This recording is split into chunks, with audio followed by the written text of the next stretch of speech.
আসসালামু আলাইকুম রহমতুল্লাহ। স্বাগতম সবাইকে আমার ক্লাসে। আজকের এই ক্লাসটা তোমাদের সেই বহুল প্রতীক্ষিত টপিকস, যেটাকে আমরা বলি রাইট ফর্ম ভার্বস। আসলে এই টপিকটা ফার্স্টে সিম্পল কমপ্লেক্স কম্পাউন্ড, এরপরে যে টপিক্সটা আমাদের একটু ভালো করে পড়া লাগে সেটা হচ্ছে রাইট ফর্ম ভার্বস। এই রাইট ফর্ম ভার্বস নিয়ে যখন তোমরা পড়তে যাবা তখন বেশ কয়টা দল পাবা। দল মিন্স এক পক্ষ বলে যে ভাইয়া জাস্ট একটু রুলস পড়বা, মানে অনেক বেশি রুলস পড়া লাগে। রুলস পড়বা, দেন তুমি প্র্যাকটিস করবা, তাহলে তুমি রাইট ফর্ম ভার্বসে ভালো করবা। আরেকটা যেটা পক্ষ আছে তারা বলবে যে ইংরেজিতে রুলস বলে কিছু হয় না, রুলস পড়া লাগে না, সম্পূর্ণটাই প্র্যাকটিসের উপর ডিপেন্ডস করে, এই টাইপের কথাবার্তা। আমি এক্সাম দেওয়ার পরে যতটুকু ফেস করছি ব্যক্তিগতভাবে, আমার মনে হয় ইংলিশ একটা ভাষা।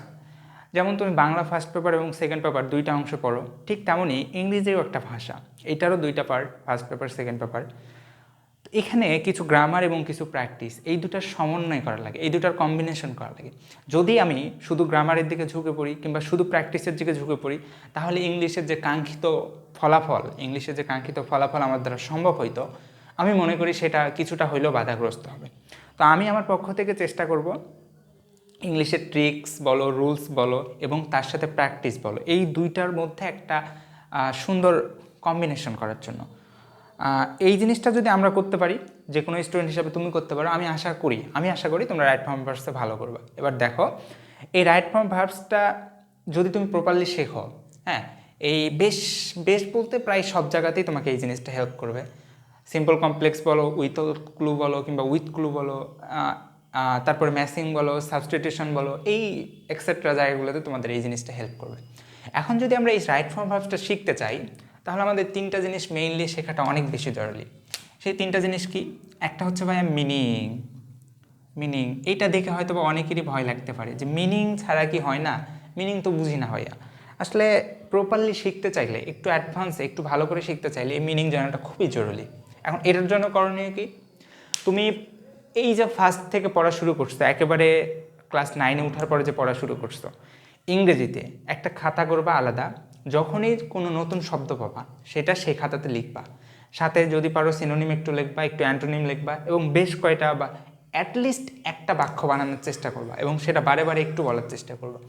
এই জিনিসটা তোমার ইংরেজিতে শুধু রাইট ফর্ম ভার্বস না, এভরি সেক্টর, তুমি যখন সাবস্টিটিউশন করবা, ম্যাসিং করবা, তুমি যখন সিম্পল কমপ্লেক্স করবা, every sector it's will help you very much. এখন 2 নম্বরটা, চলো 2 নম্বরটা হচ্ছে তোমাকে যে জিনিসটা জানা লাগবে সেটা হচ্ছে রুলস। হ্যাঁ, রুলস। এখন এই রুলস অনেকে অনেকভাবে পড়ায়, যেভাবে তুমি মনে রাখতে পারো, তুমি পড়বা, তোমার পড়ার পরে যেভাবে তোমার মনে রাখাটা সহজ হয়, এই জিনিসটা এভাবে তোমাকে মনে রাখা লাগবে। এবং 3 নম্বর মোস্ট ইম্পর্টেন্ট, সেটা হচ্ছে প্র্যাকটিস। আমার ভাইয়া সব আছে, আমার রুলস মনে আছে, মিনিং মনে আছে, মিনিং আমি পারি, খুব ভালো পারি, বাট প্র্যাকটিস নেই। That's will be very tough for you to make a good result. অর্থাৎ প্র্যাকটিসটা যদি তুমি ভালো মতো করতে না পারো, এটা তোমাকে খুব বেশি ভোগাবে। প্র্যাকটিসের উপরে কোনো কথা নাই, প্র্যাকটিস বেশি, খুব বেশি করা লাগবে, খুবই বেশি। চলো আমরা ক্লাসটা শুরু করতে পারি। হ্যাঁ, রাইট ফর্ম ভার্বস। প্রচণ্ড গরম করতেছে। হ্যাঁ, চলো শুরু করি। ফার্স্টে right form verbs most important 3 things, সেটা কি? একটা হচ্ছে মিনিং, 2 নম্বরটা হচ্ছে গ্রামার বা রুলস, 3 নম্বরটা হচ্ছে প্র্যাকটিস। আচ্ছা, তোমরা কি দেখতে পাচ্ছ? এবার চলো আমি সরাসরি রুলে প্রবেশ করব। আমি এটাকে তোমাদের প্রায় 6টা ট্রিক্স দিয়ে সাজাইছি। ট্রিক্স 1-এ যেখানে V1 হয় সেগুলোর আলোচনা করছি। হ্যাঁ, এখন এটা তোমরা তোমাদের মতো করে পড়তে পারো, বা আমি যেভাবে তোমাদের সাজেস্ট করতেছি তোমরা এই জিনিসটাও ফলো করতে পারো, তোমাদের এটা ব্যক্তিগত পছন্দ। চলো, আমি মনে করি এভাবে একটু সহজ হয়। অনেকগুলা রোল একটু কম্বিনেশন করা, তো মাথায় রাখা, সেগুলো একটু গোছায় রাখা, এই জিনিসটা একটু আমার কাছে ব্যক্তিগতভাবে সহজ লাগে, তোমাদের কাছে অ্যাজ ইউ উইশ। চলো শুরু করি। ফার্স্টেরটা কি বলছে? 2+V1। মনে রাখবা ভাইয়া, যত প্রিপোজিশন থাক তার মধ্যে শুধুমাত্র 2 এর পরে কখনো কখনো V2 কিংবা আদার্স ফর্ম হবে না। All time V1 will be set here. বুঝছো? সবসময় V1 এখানে বসবে, অর্থাৎ 2 এর পরে। চলো উদাহরণটা লিখি। He eagerly waits for the invited guest. হি eagerly waits for the invited guest to, এরপরে দেওয়া আছে অ্যারাইভ, তাই না? তাহলে চোখ বন্ধ করে আমাকে বলো অ্যারাইভের V1 কি? অবশ্যই অ্যারাইভই, এটাই যেটা আছে এটাই V1। তাহলে কি লিখবো? অ্যারাইভ লিখবো। বুঝছো? ডান। এবার চলো 2 নম্বরে কি বলছে? বলছে যদি মোডাল থাকে, তোমরা কি বোঝো মোডাল কোনগুলা? একটু একটু একটু লিখতে পারো। Will, would, shall, should, can, could, may, might, এই এক্সেট্রা এক্সেট্রা, এগুলাকে বলা হয় মোডাল। এবং তার সাথে হ্যাড বেটার কিংবা উড রেদার, এই জিনিসগুলো যদি বসে, এরপরে নেভার এবার কখনোই তোমার V2 কিংবা V3 অন্য কিছু বসবে না, সবসময় চোখ বন্ধ করে V1। কি বলছে? We all should build up our country. চলো একটু লিখি, we all should build up our country. দেখো দেখো দেখো দেখো দেখো, শুট আছে, শুট আছে, কি এটা? মোডাল। এরপরে কি দিব? V1, build. এর V1 কি? বিল্ডই হবে। বুঝছো? কমপ্লিটলি বুঝছো? আচ্ছা, সব কিছু কি দেখা যাচ্ছে? আমার মনে হয় সব কিছু দেখা যাচ্ছে। হ্যাঁ, চলো তারপরে তারপরে 3 নম্বরে কি বলছে? বলছে lest plus subject plus should plus V1। কোনো বাক্যে যদি ভাই লেস্ট থাকে, লেস্টের পরে একটা সাবজেক্ট থাকে, তারপরে তোমাকে একটা ভার্ব দিয়ে দিবে। কিভাবে কিভাবে? চলো আমি লিখি, চলো। Go quick, go quick, lest you miss the train. এখন আমাকে ভালো করে মনে রাখবা, কোনো বাক্যে লেস্ট থাকলে লেস্টের পরে একটা সাবজেক্ট বসবে, এরপরে একটা শুট বসবে, শুট, এরপরে একটা V1 বসবে। মাথায় বুঝতে পারছো জিনিসটা? Lest, subject, should plus V1। তাহলে লেস্টের পরে সাবজেক্ট দিয়ে তোমাকে একটা ভার্ব ফাঁকা দিয়ে রাখবে, দিয়ে বলবে যে এই ভার্বটা এখানে কোন ফর্ম হবে। তাহলে মিস আছে, তাহলে আমি কি দিব? Should miss. Have you got the point? আশা করি বুঝতে পারছো। চলো 3 নম্বরটা, এগুলা প্রত্যেকটাই দেখো দেখো, প্রত্যেকটাই বোর্ডে আসছে। তোমাদের কোশ্চিন কিন্তু এভাবে বোর্ডে আসে না, তোমাদের কোশ্চিন একটা প্যাসেজ আকারে থাকে, একটা প্যাসেজ আকারে থাকে, কিন্তু আমি সেই প্যাসেজ থেকে একটা বাক্য কোট করে এখানে দিছি, যাতে তোমাদের কনফিডেন্স লেভেলটা একটু বাড়ে, যে হ্যাঁ এই যে রুলগুলো শিখতেছি এগুলা প্রত্যেকটা বোর্ডে ব্যবহার করা হয়েছে। এই কাজটাই আমি করছি। হ্যাঁ, 1 নম্বরটা 5 স্টার কেন, এটার এর উপরে যদি কোনো স্টার থাকে দিতে পারো। 2 নম্বর সেম, 3 নম্বরও অনেক বেশি গুরুত্বপূর্ণ। চলো 4 নম্বর বলো, ইট ইজ হাই টাইম বা ইট ইজ টাইম। যদি ইট ইজ হাই টাইম অথবা ইট ইজ টাইম থাকে, এরপরে যদি টু থাকে, তাহলে অবশ্যই V1 হবে। কি লেখছে? কি লেখছে? It is high time to to to to protect, protect dot dot dot dot. এখন বলো it is high time, it is high time আছে না? অবশ্যই আছে। এরপর একটা টু আছে, তাহলে এখানে অবশ্যই আমরা কি দিব? V1, অর্থাৎ আমরা প্রোটেক্ট দিব, প্রোটেক্ট। অনেকেই বলতে পারো যে ভাই এখানে টু আছে, টু এর পরে V1 হবে। হ্যাঁ, তুমি যদি ওই নিয়মে ফেলাইতে পারো, দ্যাটস গুড। আবার অনেকেই বলবে যে হ্যাঁ ইট ইজ হাই টাইম আছে, এর পরে টু আছে, দেন আমরা অবশ্যই V1 দেবো। অ্যাজ ইউর উইশ, তুমি যেটা মনে করো, যেটা যেভাবে তোমার ভালো লাগে। এরপরে ইম্পারেটিভ সেন্টেন্সের একটা অংশ আছে যেটা সবসময় লেট দ্বারা শুরু হয়। 5 নম্বর রুলটাতে কি বলছে? Let plus V1। সেটা হচ্ছে আমি লেট একটা দিব, এরপরে একটা অবজেক্ট দিব, এরপরে ডট ডট একটা ভার্ব থাকবে। এখন এই ভার্বটা সবসময় V1 হবে। কি হবে ভাইয়া? V1। তাহলে বলো তো গো এর V1 কি? অবশ্যই গো। হ্যাঁ, গো এর V1 কি? গো। তাহলে লেট মি গো। 5 নম্বর পয়েন্টটা বুঝতে পারছো? 5 নম্বরটা বুঝতে পারছো? প্রচণ্ড গরম। হ্যাঁ, চলো এবার 6 নম্বরটা শুরু করি।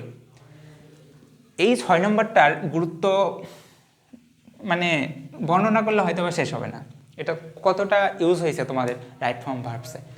এই 6 নম্বরটাকে আমি বলতে পারি মিনিং বুঝায়, যেটা আমি একবারে অ্যাডিশনাল রুলসের লাস্টে দিয়ে রাখছি, পড়াবো আমি তোমাদের। অথবা ডু নট, ডাজ নট কিংবা ডিড নট কখন বসবে। আমি আগে বাক্যটা লিখি, তাহলে তোমাদের বুঝাইতে আমার সুবিধা হবে। কি বলছে? Maximum student understand the importance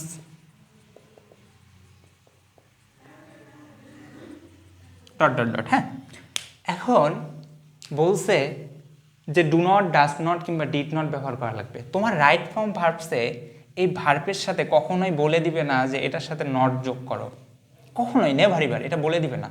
এই জিনিসটা তোমাকে মিনিং বুঝে বোঝা লাগবে, মিনিং বুঝে এখানে নট করা লাগবে।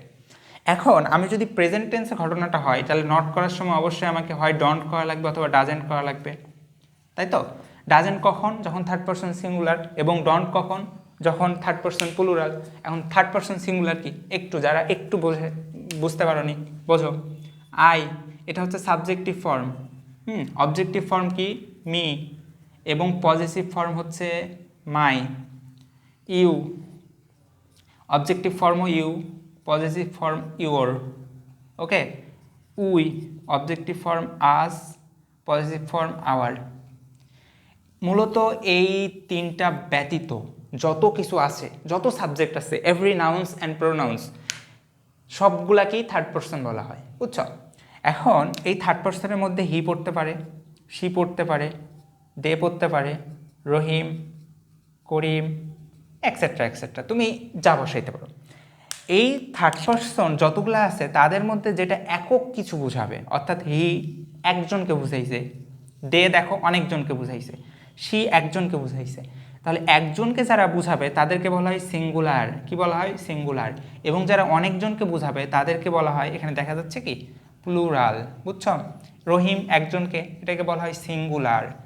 এখন ভার্বের বাক্য গঠনের নিয়ম হচ্ছে, যদি টেন্সটা নর্মাল প্রেজেন্ট টেন্সে হয়, সাধারণত ম্যাক্সিমাম স্টুডেন্ট বোঝে না পড়াশোনার, বই পড়ার গুরুত্ব। এই টেক্সটটা ছিল যে ম্যাক্সিমাম স্টুডেন্ট বই পড়ে না, গাইডকে ফলো করে, এটা নিয়ে টেক্সটটা ছিল।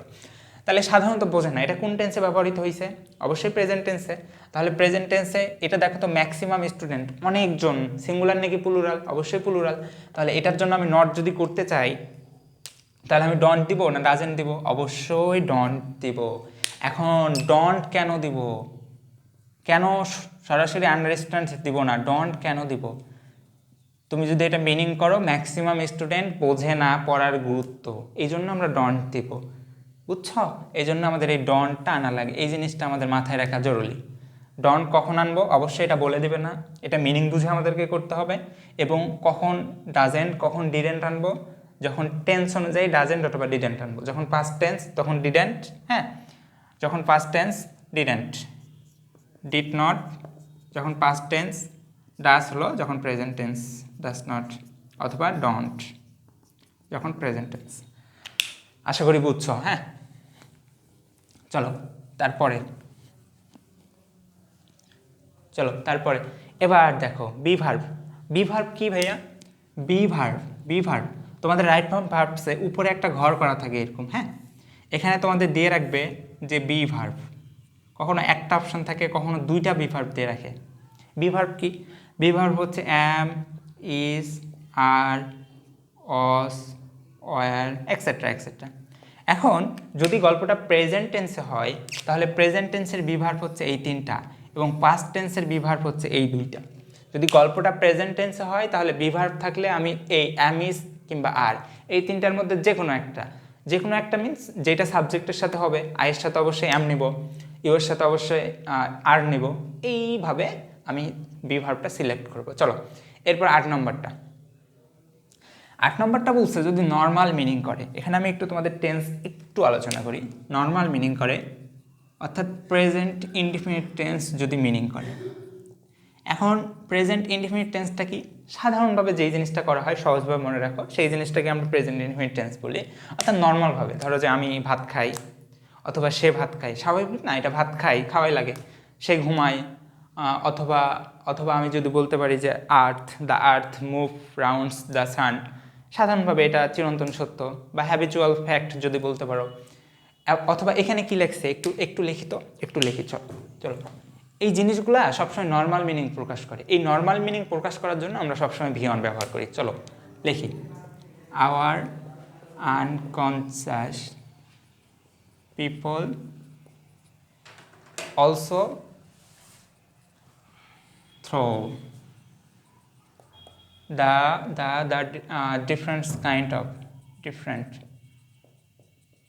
kinds of waste material. এখন আমাকে বলো, unconscious people different kind of West material, অর্থাৎ অসচেতন মানুষ বিভিন্ন ধরনের বর্জ্য পদার্থ নদীতে ফেলায়। এটা একটা স্বাভাবিক ঘটনা না? এটা কি অতীতে ফেলাইছিল, এখন ফেলায় না, কিংবা ভবিষ্যতে ফেলাবে, জিনিসটা এরকম? এটা তো ভাই মানে স্বাভাবিক একটা ঘটনা, চলতেছে, ইস রানিং। তাহলে এই ঘটনাটা নর্মাল মিনিং, এটা নর্মাল মিনিং হবে। অর্থাৎ নর্মাল মিনিং যেহেতু প্রকাশ করতেছে, তাহলে অবশ্যই আমি এই ভার্বের টেন্সটা প্রেজেন্ট ইনডিফিনিট করব, অর্থাৎ ভি অন করব। এখন দেখো, আওয়ার আনকনসিয়াস পিপল, এটা সিঙ্গুলার ভার্ব, সিঙ্গুলার সাবজেক্ট নাকি প্লুরাল? অবশ্যই প্লুরাল সাবজেক্ট, তাহলে আমি থ্রো করব, বুঝছো? থ্রো করব। যদি সিঙ্গুলার হইতো, এটা যদি সিঙ্গুলার হইতো তাহলে আমি থ্রোজ করতাম, বুঝছো? চলো তারপরেরটা, চলো 9 নম্বর। 9 নম্বরটা তোমাদের খুব বেশি প্রয়োজন না, এটা আমি আলোচনা করতেছি না, বাদ দিচ্ছি। এবার আমাদের ট্রিক্স এক শেষ। ভিয়ন কোথায় কোথায় বসে আমরা অলরেডি বুঝছি, এই জায়গাগুলোতে ভিয়ন বসে, এর বাইরে কোথাও ভিয়ন বসে না। এখন আমরা পড়বো V2 কোথায় কোথায় বসে। চলো শুরু করি। ইংরেজির সবচেয়ে কম যেই জিনিসটা পাবা তোমরা, সেটা হচ্ছে V2 বসার জায়গা। এখানে 4টা দেওয়া আছে, অলমোস্ট এই 4টা বা আরও 2-1টা অ্যাড হইতে পারে। এই ছাড়া V2 বসার খুব জায়গা কম, but V1, V plus ING, এই জিনিসগুলো অনেক বেশি হয়। এখন দেখো V2 চলো শুরু করি। বলছে লাস্ট টাইম বা পাস্ট টেন্স যদি বোঝায়। পাস্ট টেন্স কি ভাইয়া?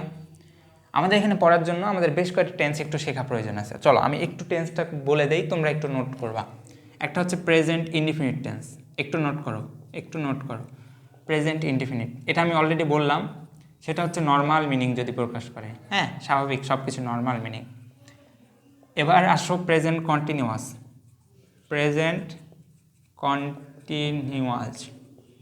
কোনো কিছুর বাক্যের শেষে যদি তেসি, তেসো, তেসে, তেসেন কিংবা চ স যুক্ত থাকে, কি থাকে? চ স যুক্ত থাকে, তখন এটা প্রেজেন্ট কন্টিনিউয়াস হয়ে যায়। এবং প্রেজেন্ট কন্টিনিউয়াসের স্ট্রাকচারটা হচ্ছে অবশ্যই একটা সাবজেক্ট থাকবে, তারপরে অ্যাম, ইজ অথবা আর নিব, তারপরে ভার্বের সাথে আইএনজি নিব। যেমন উদাহরণ যদি দেই, আমি ভাত খাইতেছি, আমি ভাত খাইতেছি, তাহলে কি হবে? I am eating rice. অনেকের কাছে এটা সহজ, একটু অপেক্ষা করো, কারণ সবার জন্যই তো একটু শেখাচ্ছি। একটু, আমি ভাত খাইছি, বুঝছো? এটা হলো প্রেজেন্ট কন্টিনিউয়াস টেন্স। তাহলে এই টেন্সটা আমাদের লাগবে। এখন এখানে পাস্ট টেন্স সম্পর্কে আলোচনা করা হয়েছে, আমি আসতেছি, ওইটা নিয়ে আসতেছি। প্রেজেন্ট ইনডিফিনিট বুঝছো, যেখানে সবসময় ভি অন হয়, সাবজেক্ট প্লাস ভি অন। হ্যাঁ, এটার সাথে এস হইতে পারে, ইএস হইতে পারে, অথবা এস যুক্ত হইতে পারে। এটাও পরে আলোচনা করছি, ওইটা সম্পর্কে আসতেছি আবার পরে। এবার প্রেজেন্ট পারফেক্ট টেন্সটা তোমাদের একটু লাগবে। প্রেজেন্ট পারফেক্ট টেন্সটা কি? যদি কোনো বাক্যের শেষে ইয়াসি, ইয়াসো কিংবা ইয়াসেন থাকে, কি থাকে?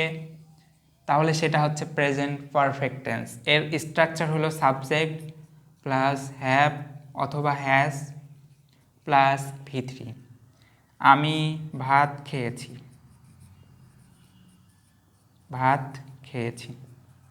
তখন হবে আই হ্যাভ ইটেন রাইস, তাই না? আয়ের সাথে অবশ্যই হ্যাভ হয়, আয়ের সাথে তো আর হ্যাজ হয় না। এই টেন্সটা তোমাদের অবশ্যই লাগবে। কোথায় লাগবে আমার পরে আলোচনা আছে, আমি করতেছি, বাট এখানে একটু টেন্সের আলোচনা তো এই জন্য একটু করে নিচ্ছি। এটা নিয়ে পরে আরও আলোচনা আছে। তাহলে প্রেজেন্ট পারফেক্ট টেন্স এইটা, যার শেষে ইয়াসে থাকতে পারে। গঠন হচ্ছে সাবজেক্ট প্লাস হ্যাভ অথবা হ্যাজ প্লাস V3। এবং তোমাদের এছাড়াও আরও 2টা ভার্ব লাগবে, সেই দুইটা হচ্ছে দুইটা টেন্স লাগবে। সেটা হচ্ছে, একটা হচ্ছে পাস্ট ইনডিফিনিট, অর্থাৎ V2, বুঝছো?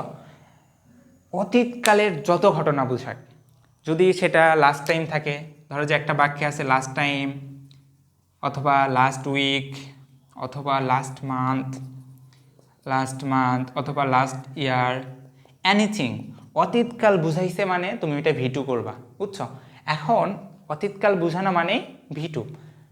ধরো যে কোনো একটা টেক্সট আলোচনা করছে, যেখানে বুঝাইছে যে আমাদের একটা পুরস্কার বিতরণী অনুষ্ঠান হয়েছিল, যেখানে প্রধান অতিথি হিসাবে আমাদের প্রিন্সিপাল স্যার তার স্পিচ ডেলিভার করছিল অনেক পুরস্কার দিছিল, অনেকে এটা পাইছিল ওইটা পাইছিল, এই ঘটনাটা কিসে? অবশ্যই অতীতে। এখন এই অতীত করার জন্য তুমি অবশ্যই ভি টু ব্যবহার করবা। এটাকেই বলা হচ্ছে লাস্ট টাইম। যদি লাস্ট টাইম বলে কোনো ওয়ার্ড থাকে, লাস্ট উল্লেখ করে যদি ওয়ার্ড থাকে, অথবা পাস্ট টেন্সে যদি কোনো কিছু থাকে, তাহলে আমরা এটাকে ভি টু করবো। এবার একটু উদাহরণটা করি, চলো একটু উদাহরণটা করি। আরেকটা যেটা টেন্স লাগবে সেটা হচ্ছে ফিউচার ইনডিফিনিট, ওইটা তোমাদের এখন আপাতত লাগবে না। চলো চলো একটু এটা করি, উদাহরণটা করি। We decorate our school dot dot dot. এবার এই যে গল্পটা বলছি এটা পুরস্কার বিতরণী সম্পর্কে ছিল, তাহলে আমরা কি ডেকোরেট করি না করেছিলাম? অবশ্যই করেছিলাম। তাহলে ডেকোরেটেড ভি টু করলাম, বুঝছো? কারণ এটা অতীতে হয়েছিল, অতীতে হওয়ার জন্য আমরা ভি টু করলাম। চলো 11 নম্বর। 11 নম্বরে আমরা 2 নম্বরে একটা রুল পড়ছি না? দেখো তো, একটু দেখো তো, এদিকে দেখো তো। 3 নম্বরে 4 নম্বরে একটা পড়ছি, যদি it is high time, it is time to, যদি টু থাকে এরপরে তাহলে ভি অন হবে। কিন্তু it is high time, it is time এরপরে যদি টু না থাকে, সাবজেক্ট থাকে, তাহলে অবশ্যই তারপরে একটা ভি টু বসবে। কেমন ভাইয়া? চলো চলো চলো, ইট লিখি লিখি লিখি। It is high time the government ensure to it is high time to ensure, এখানে ওয়ার্ক দেওয়া আছে, sorry, work to save dot dot dot. এবার দেখো, যদি ইট ইজ হাই টাইমের পরে এখানে একটা টু থাকতো, তাহলে অবশ্যই আমি ওয়ার্কটাকে ভি ওয়ান করতাম, অর্থাৎ ওয়ার্কই করতাম। কিন্তু এখানে ইট ইজ হাই টাইমের পরে টু নেই, কি আছে? একটা সাবজেক্ট আছে। যদি সাবজেক্ট থাকে তাহলে সব সময় চোখ বন্ধ করে তারপরের ভার্বটাকে আমরা ভি টু করবো। বুঝাইতে পারছি? একেবারে সিম্পল জিনিস, আমি আর বলবো না এটা কি বলছি আমি। ইট ইজ হাই টাইমের পরে যদি টু থাকতো তাহলে এটা ভি ওয়ান করতাম, বাট ইট ইজ হাই টাইমের পরে যদি সাবজেক্ট থাকে তাহলে আমরা অবশ্যই এটা ভি টু করবো। চলো এবার বি ভার্ব তো বুঝাইছি। পাস্ট টেন্সের ভি টু এর বি ভার্ব কি হয়? সবসময় ওয়াজ কিংবা ওয়ার, বুঝছো? চলো এবার তারপরেরটা 13 নম্বরটা কি বলছে? অ্যাজ দো, অ্যাসিড কিংবা আই উইশ যদি থাকে তাহলে তারপরে একটা সাবজেক্ট বসবে এবং তারপরে হয় ওয়ার হবে অথবা ভি টু হবে। কীভাবে? চলো আমি একটু লিখি। I wish I be a president. এখন কি বলছে? বলছে আই উইশ, তারপরে একটা সাবজেক্ট, আইটা কি সাবজেক্ট, এরপরে ওয়ার বসবে অথবা ভি টু বসবে। এবার আমাকে বলো তো ভাইয়া, বি ভার্বের ভি টু কি? ওয়াজ কিংবা ওয়ার, তাই তো? ওয়াজ কিংবা ওয়ার। এই বি ভার্ব যদি কখনো থাকে এই সাবজেক্টের পরে, তাহলে চোখ বন্ধ করে সব সময় ওয়ার দিবা। এখানে আই থাকলেও ওয়ার দিবা, এখানে হি থাকলেও ওয়ার দিবা, এখানে রহিম থাকলেও ওয়ার দিবা, এখানে এনিথিং, যে কোনো কিছু থাকুক, যদি বি ভার্ব থাকে তারপরে, তাহলে অবশ্যই তুমি ওয়ার দিবা। কিন্তু এই বি ভার্বের জায়গাতে যদি কোনো একটা স্পেসিফিক ভার্ব থাকে, সাপোজ আমি বললাম টিচ আছে, তাহলে তুমি কি এখানে ওয়ার দিবা? নো, তখন তুমি ওয়ার দিবা না, তখন তুমি টট করবা, বুঝছো? টট করবা, ভি টু করবা। কিন্তু বি ভার্বের ভি টু অজও হয় ওয়ারও হয়, কিন্তু ওয়াজ আমরা কখনো ইউজ করব না, শুধুমাত্র ওয়ার ইউজ করব। কিন্তু যদি বি ভার্ব ব্যতীত অন্য কোনো ভার্ব থাকে, সবসময় সে ভার্বটার আবার ভি টু আমরা ইউজ করব। যদি সিং থাকে সাং করব, যদি গো থাকে ওয়েন্ট করব। বুঝা গেছে? শেষ, ভি টু শেষ। এবার ভি থ্রি, চলো ট্রিক্স 3, ভি থ্রি। কোনো বাক্যে হ্যাভ, হ্যাজ কিংবা হ্যাড কি থাকে? হ্যাভ, হ্যাজ কিংবা হ্যাড যদি থাকে তাহলে তারপরে অবশ্যই ভি থ্রি হয়। এটাকে আমি বলেছিলাম তোমাদের প্রেজেন্ট পারফেক্ট টেন্স, একটু আগে যেটা আলোচনা করলাম এই হিসাবে বলছিলাম। তো তোমরা যারা প্রেজেন্ট পারফেক্ট মনে রাখতে পারো তারা সেই হিসাবে মনে রাখবা, যারা মনে রাখতে একটু কষ্ট হয় তারা অবশ্যই মনে রাখবা কোনো বাক্যে হ্যাভ, হ্যাজ কিংবা হ্যাড থাকলে অবশ্যই ভার্বের সাথে ভি থ্রি হয়। কী লিখছে উদাহরণটা? হি হ্যাজ গো দেয়ার। দেখো হ্যাজ আছে, হ্যাজ আছে, তাহলে কি করবা? অবশ্যই অবশ্যই তুমি গান করবা, কারণ ভি থ্রি কি ভাইয়া? গো অ্যান্ড গান। ভি থ্রি কি? গান, বুঝছো? চলো তারপরে 15 নম্বর বলছে যদি বি থাকে, ধরো যে কোনো একটা বাক্যে বি আছে, বিং আছে, বিন আছে, হ্যাভিং আছে, গেট আছে, রিমেইন আছে, তাহলে এরপরের ভার্বটাও আমরা V3 করব। কিভাবে? ওখানে কি লেখছে? He is being control by other, control by other.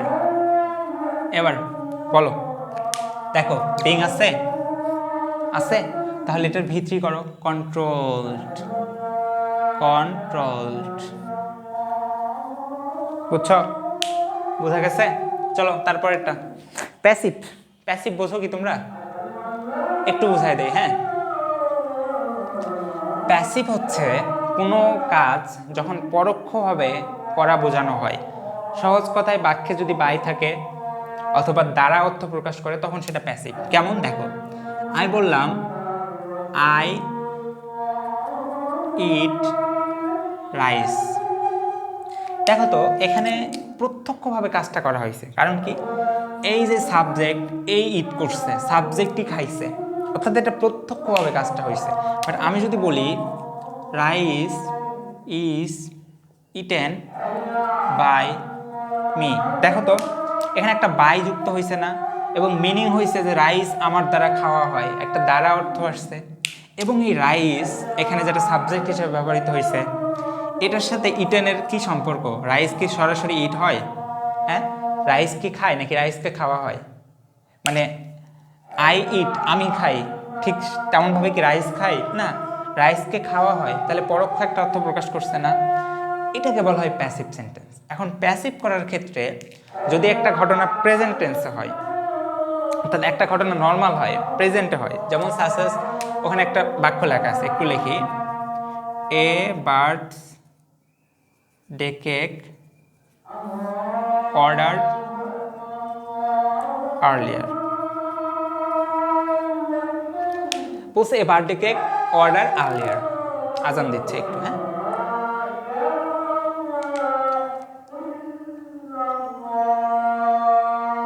Birthday cake order. এখন দেখো তো বার্থডে কেকটা যে অর্ডার করা হয়, এটা স্বাভাবিকভাবে অর্ডার করা হয় না। এটা কি অতীতে অর্ডার করা হয়েছিল কিংবা ভবিষ্যতে অর্ডার করা হবে এরকম কিছু? বার্থডে হচ্ছে, বার্থডে কেক অর্ডার করা হবে, এটা নর্মাল ঘটনা। তাহলে বার্থডে কেক নিজে কি অর্ডার হইতে পারে? অবশ্যই না, বার্থডে কেককে অর্ডার করা হয়, তাহলে এটা হচ্ছে প্যাসিভ। বুঝছো? এটা প্যাসিভ কীভাবে বুঝলাম? যে বার্থডে কেক কখনো নিজে অর্ডার হইতে পারে না, একে অর্ডার করা হয়, দ্যাটস ওয়াই এটা প্যাসিভ। যেহেতু প্যাসিভ, এবং কোন টেন্সের প্যাসিভ? প্রেজেন্ট ইনডিফিনিট বা নর্মাল টেন্সের প্যাসিভ। তাহলে আমরা প্যাসিভ করার সময় কি করব? অবশ্যই একটা অ্যাম অথবা ইজ অথবা আর নিব, তার সাথে একটা V3 নিব। বুঝছো? এবার এ বার্থডে কেক, এটা এটা এটা সিঙ্গুলার না, একটা বার্থডে কেক বুঝাইছে, এটার সাথে অবশ্যই ইজ হবে, তাহলে আনসারটা আমার কি হবে? Is ordered, is ordered. Happy goat the point? বুঝাতে পারছি? এবার V2, চলো V2 এর প্যাসিভ একটু। দ্য ম্যাঙ্গো, লিখি উদাহরণটা লিখি, the mango eat by him. আম তার দ্বারা খাওয়া হয়। অনেকেই বলবা অলরেডি ভাবছো যে ভাই এটা কি উদাহরণ লিখলেন, কারণ এটা তো V1-এও প্যাসিভ হয়, অবশ্যই V1-এ প্যাসিভ হয়, এটাকে আমরা V2-তেও প্যাসিভ করতে পারি। জাস্ট আমি উদাহরণটা একটু কোট করতে মিস্টেক করছিলাম, এই জন্য আমি একটা নিজের মতো করে উদাহরণ দিচ্ছি। সেটা হচ্ছে, দেখো আমি একটা গল্প তোমাকে বললাম, দ্যাট ইজ আ প্যাসেজ, যেখানে আমি বললাম যে একটা পার্সন ছিল, ধরো যে তার নাম বল্টু, সে অনেক সুন্দর করে একটা আম চুরি করছিল, তারপরে সে আমটা খাইছিল, তারপরে সে ধরাও পড়ছিল, আবার তাকে মারও দেওয়া হয়েছিল। দেখো তো কোন টেন্সে আমি ঘটনাটা বললাম? পাস্টে না? তো পাস্ট টেন্সে যখন বলবো, ওই গল্পের একটা লাইন যদি হয় the mango eat by him, তাহলে এটা পাস্ট টেন্সে চলে গেল না? তখন এই গল্পটার এই লাইনটা কি প্রেজেন্টে থাকলো? এটা নর্মাল মিনিং করলে প্রেজেন্ট, বাট যখন আমি ওই গল্পটা সাজালাম তখন কি এই লাইনটা আর প্রেজেন্টে থাকলো? কারণ বল্টু তো আম খেয়েছিল, পাস্টে চলে গেছে। তাহলে আমি বুঝলাম যে এটা পাস্ট। এবং দ্য ম্যাঙ্গো নিজে কি ইট হইতে পারে না? তাকে ইট করা হয়, অবশ্যই তাকে করা হয়। তাহলে আমি বুঝলাম এটা পাস্টের ঘটনা, এবং এই ম্যাঙ্গোটা নিজে ইট হয় না, সুতরাং এটা প্যাসিভ। এটা পাস্টের ঘটনা এবং এটা প্যাসিভ। তাহলে পাস্টের প্যাসিভ করার ক্ষেত্রে আমাকে হয় অস অথবা ওয়ার সাথে একটা ভি3 অ্যাড করা লাগবে, বুঝছো? এবার দ্য ম্যাঙ্গো, এটা কি প্লুরাল নাকি সিঙ্গুলার? একটা বুঝাইছে ম্যাঙ্গো, তাহলে আমরা সিঙ্গুলার হিসাবে অস নিব, সিঙ্গুলারের সাথে কি হয়? অস হয়। এবং এই ইট, এটার ভি3 করো ইটেন, বুঝছো? তাহলে কি হবে? অস ইটেন। যদি এটা প্রেজেন্টে, এই ঘটনার প্রেক্ষাপট আমি বললাম না, জাস্ট এই বাক্যটা দিয়ে রাখলাম, তখন এটা প্রেজেন্টে সাধারণত বেশিরভাগই হয়। তখন আমরা কি করব? Is eaten.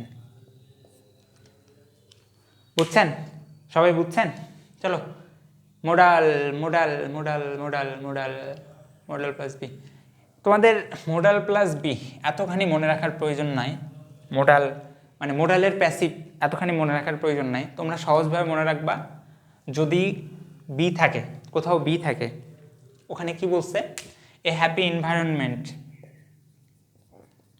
Happy environment cannot be ensured। দেখা যাচ্ছে কি এদিকে? সম্ভবত দেখা যাচ্ছে না। আচ্ছা চলো, cannot be ensured। দেখো, এই হ্যাপি এনভায়রনমেন্টটাকে নিজে ইনশিওর হয় নাকি তাকে ইনশিওর করা হয়? অবশ্যই তাকে করা হয়। দ্যাটস ওয়াই এখানে একটা ক্যান বসছে, মোডাল বসছে, এরপরে একটা বি বসছে। যদি প্যাসিভের ক্ষেত্রে মোডাল থাকে তাহলে অবশ্যই মোডালের পরে একটা বি বসে, এরপরে একটা ভি3 বসে, বুঝছো? কিন্তু এত কিছু মনে রাখার যদি একটু টাফ হয়, মনে রাখবে না। কি মনে রাখবা? যেহেতু বি আছে ভাই, এরপরে আমি ভি3 বসাবো। কি আছে? বি আছে না? বি আছে, বি এর পরে ভি3, ইন শিওর। কোথায় পড়ছো বি এর পরে ভি3 হবে? পড়ছো? এই যে দেখো, বি ভার্বের পরে ভি3 হয়, পড়ছো? ডান। চলো, তারপরে একটা মজার জিনিস শিখবো, সেটা হচ্ছে তোমরা এটাকে কিভাবে মনে রাখবা। যদি বাক্যে বেশ কয়েকটা ওয়ার্ড আছে, এই ওয়ার্ডগুলো ইউজ হয়, তাহলে সবসময় ভার্বটা হ্যাভ অথবা হ্যাজ, তার সাথে ভি3 করা লাগে। সেই ওয়ার্ডগুলো কি কি? সেই ওয়ার্ডগুলো কি কি দেখা যাচ্ছে? সব কিছু কমপ্লিটলি অল ইজ ক্লিয়ার। দেখো, সেই ওয়ার্ডগুলো কি কি? Just, just now, already, yet, ever, lately, recently, immediately. এরপরে সবসময় হ্যাভ অথবা হ্যাজ নিব প্লাস ভি3 নেব। এখন কথা হলো যে ভাই ওয়ার্ডগুলো মনে রাখা একটু টাফ হয়ে যায়। তোমরা দুইভাবে মনে রাখতে পারো, আমি দুইটার নিয়ম সাজাইছি। একটা হচ্ছে জায়েলারি, জায়েলারি, আরেকটা হচ্ছে আজরাইল। এই দুইটা ওয়ার্ডে যে কোনো একটা মনে রাখে তোমরা মনে রাখতে পারো। যদি জায়েলারি দেই তাহলে কি হবে দেখো তো? জে থেকে জাস্ট, এ থেকে অলরেডি, তাই তো? ওয়াই থেকে কি? ইয়েট, ই থেকে কি? ইভার, এল থেকে লেটলি, এ থেকে অলরেডি দিছি, অলরেডি, আর থেকে রিসেন্টলি, এবং ওয়াই থেকে কি? ওয়াই থেকে অলরেডি বলছি ইয়েট, তাই না? ইয়েট, ওয়াই থেকে ইয়েট। সেমভাবে তোমরা এই আজরাইল দিয়ে সাজাইতে পারো। এ থেকে হচ্ছে অলরেডি, অলরেডি, যে থেকে হচ্ছে জাস্ট কিংবা জাস্ট নাও, জাস্ট নাও, আর থেকে হচ্ছে রিসেন্টলি, এ থেকে হচ্ছে অলরেডি, আই থেকে হচ্ছে, আই থেকে কি? আই থেকে কি? ইমিডিয়েটলি, হ্যাঁ, আই থেকে হচ্ছে ইমিডিয়েটলি, এবং এল থেকে হচ্ছে লেটলি। একটু তোমাদের যেটা সহজ হয় সেভাবে মনে রাখবা। চলো একটু উদাহরণটা করি, উদাহরণটা করি। Recently it becomes a tradition, recently it become a tradition। দেখো দেখো দেখো দেখো মজাটা দেখো। রিসেন্টলি আছে, তার মানে আমরা জানি ভার্বের আগে একটা হ্যাভ অথবা হ্যাজ হবে। ভার্ব কি? বিকামস। ইট, সাবজেক্ট হলো ইট, ইটের সাথে কি হয়? হ্যাজ হয়, প্লাস ভি3, বিকাম। বিকামের ভি3 কি ভাইয়া? বিকামই, তাহলে has become, it has become a tradition. বোঝা গেছে? Get, got, won't, most important rules তোমাদের জন্য। সেটা হচ্ছে যদি বাক্যে গেট, গট, অন্ট থাকে, তারপরের ভার্বটা অবশ্যই ভি3 হবে। উদাহরণটা লিখি, উদাহরণটা লিখি। They get them, they get them prepared by their tutors, prepared by their tutors। দেখো, গেট আছে, গেট আছে, তাহলে এই প্রিপারটা কি করবা? ভি3 করে দেবা, প্রিপার্ড, ভি3, শুধু ভি3 করবা। বুঝছো বুঝছো? চলো 21 নম্বর অলরেডি তোমাদের শিখাইছি, যদি প্রেজেন্ট পারফেক্ট টেন্স মিন করে, চলো আগে আগে বাক্যটা লিখি। ইট লেখছে, ইট enables us to control the force of nature। দেখো এই বাক্যটা ইট বলতে এখানে সায়েন্সকে বোঝানো হয়েছিল, সেখান থেকে আমি লাইনটা নিছি। যদি কোনো বাক্যের মিনিং ইয়াসি ইয়াসো তোমার নিজের থেকেই ভিতর থেকে ওয়ার্ডটা আসে যে হ্যাঁ এই বাক্যটার মিনিং সবসময় এরকম হবে, সবসময় ইয়াসি হবে, ইয়াসেন হবে, তখন তুমি নিজের থেকে ওই ভার্বের আগে একটা হ্যাঁ অথবা হ্যাজ দিয়ে ভিতরি করে দেবে। যেমন ইট ইনাবলস, অর্থাৎ সায়েন্স মানুষকে শেখায় কিভাবে কন্ট্রোল করতে হয় নেচার। এখন এটার যদি আমি স্বাভাবিক মিনিং করি, মিনিংটা কি আসবে? সায়েন্স মানুষকে শিখিয়েছে নেচার অর্থাৎ প্রকৃতি কন্ট্রোল করা। এখন বলো তো, সায়েন্স মানুষকে শিখিয়েছে এবং শিখাবে, কোন জিনিসটা বেশি পারফেক্ট লাগে? সায়েন্স মানুষকে শিখাবে অলরেডি শিখাইছে কীভাবে নেচারকে কন্ট্রোল করা লাগে, দ্যাটস ওয়াই সায়েন্স মানুষকে শিখায়, এই জিনিসটা বলা যায়। বাট এটার থেকে সায়েন্স মানুষকে শিখিয়েছে এই মিনিংটা না বেশি সুন্দর হচ্ছে। দ্যাটস ওয়াই যখন এরকম বাক্য আসবে যে অটোমেটিক তোমার ভিতর থেকে অর্থটা আসতেছে যে ইয়াসে ইয়াসও আসতেছে, তখন তুমি চোখ বন্ধ করে একটা হ্যাজ যুক্ত করে ভার্বের ভিতরি করে দিবা। তাহলে ইট সায়েন্স এটা সিঙ্গুলার, হ্যাজ তারপরে কি করবা? ভিতরি করবা। ইট হ্যাজ ইনাবলড এটা মানুষকে সক্ষম করিয়াছে টু কন্ট্রোল কি করতে? নিয়ন্ত্রণ করতে দ্য নেচার। বুঝছো? এরকম তোমরা বেশ কয়েক জায়গা পাবা, প্র্যাকটিসের বেশ কয়টা তোমরা পাবা যেভাবে আসছে, মিনিং বুঝে আমাদেরকে করা লাগে। চলো তারপরেরটা, চলো শেষ, V3 ব্যবহারের নিয়ম শেষ। এবার আমরা যেখানে যাব সেটা হচ্ছে ভি এর সাথে আইএনজি। চলো শিখি, হ্যাঁ চলো। ও আমি বলি, আমার ক্লাসটা অলরেডি আমি এর আগে সিম্পল কমপ্লেক্সের ক্লাস দিছিলাম, এটা আমার সেকেন্ড রেকর্ড চলতেছে। ওই ক্লাসটা আমি তার 3টা পার্টে ভাগ করছিলাম, এটাও আমি আশা করছি 3টা পার্টে ভাগ করব। প্রথমটাতে আমি বেসিক আলোচনা করব, তার সাথে 2-1টা যতটা পারি বোর্ড কোশ্চেন সলভ করাই দেবো। এবং ক্লাস 2 এবং ক্লাস 3তে আমি ব্যক্তিগতভাবে তোমাদের প্রায় 30টার মতো বোর্ড কোশ্চেন হাতে ধরে ধরে সলভ করাই দেবো। এরপরে আমার মনে হয় না তোমাদের সমস্যা হওয়ার কথা। এবং এই ক্লাসের যে পিডিএফটা এটা তোমরা ডেসক্রিপশনে পাবা, অথবা ফেসবুকে যারা দেখছো তাদের লিঙ্ক কমেন্টে পাবা। হ্যাঁ এইটুকু। তাহলে এটা মোটামুটি আমি 3টা ক্লাসে ভাগ করছি, এটা ফার্স্ট ক্লাস চলতেছে। চলো শিখে কি বলছে 22 নম্বরটা, কোনো বাক্যে যদি আমি স্যার অজয়ের থাকে তাহলে অবশ্যই এরপরে কি হবে বলো? আইএনজি হবে, ভার্বের সাথে আইএনজি হবে। তাহলে we are dash dot dot dot আর আছে চোখ বন্ধ করে ভার্বের সাথে আইএনজি করে দাও, উই আর কিলিং। 23 নম্বর, প্রিপোজিশন পৃথিবীতে যতগুলান আছে সব প্রিপোজিশনের পরে ভার্বের সাথে আইএনজি হয়, শুধুমাত্র টু এর পরে ভার্বের সাথে ভি1 হয়। মনে রাখবা, এতটুকু মনে থাকবে। চলো কি বলছে, most of the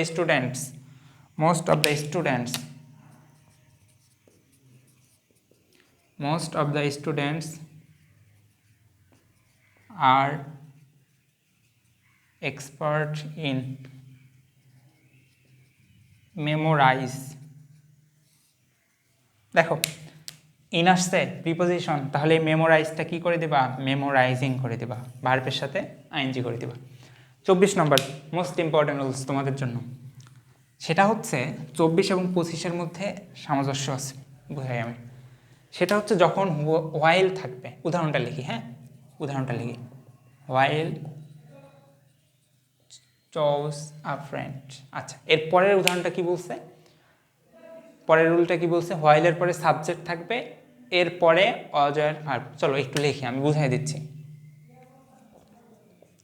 while I stay, যদি হোয়াইলের পরে, ভালো করে খেয়াল করো, হোয়াইলের পরে সাবজেক্ট ছাড়াই ভার্ব থাকে, তাহলে এই ভার্বটার ভিং করে দিবা, অর্থাৎ ভিএ আইএনজি করে দিবা।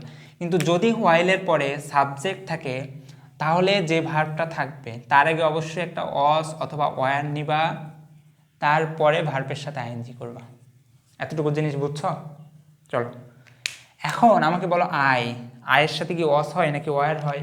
অবশ্যই অবশ্যই কি হয়, অস হয়। তাহলে আমি নিব আই অস স্টেইং। কিন্তু এখানে আই নাই, সাবজেক্টের ঝামেলা নাই, সুতরাং আমাকে অস ওয়ারের কোনো ঝামেলা নাই। এখানে সরাসরি আমি চুজিং করে দেবো, বুঝছো? সম্ভবত বানানটা একটু মিস্টেক হয়েছে, একটু দেখে নিও তোমরা। তাহলে হোয়াইলের পরে সাবজেক্ট না থাকলে আইএনজি, হোয়াইলের পরে যদি সাবজেক্ট থাকে তাহলে ওয়াস ওয়্যার, এর সাথে ভার্বের সাথে আইএনজি।